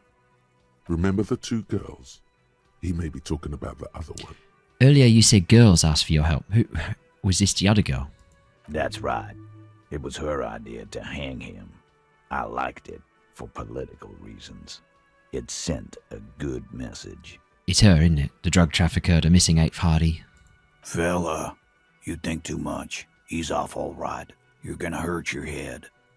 A little too far there, but you're definitely right. That woman is just affiliated with the Hardy Boys. You don't know her, anyway. You know it's okay for there to be a Hardy girl, Titus? We're Hardy Boys. And that's it.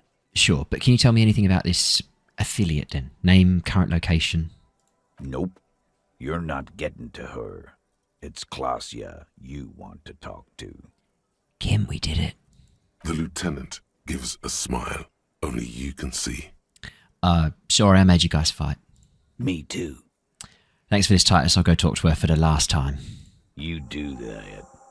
Hey, cop. Before you go. Suddenly, the wind picks up outside.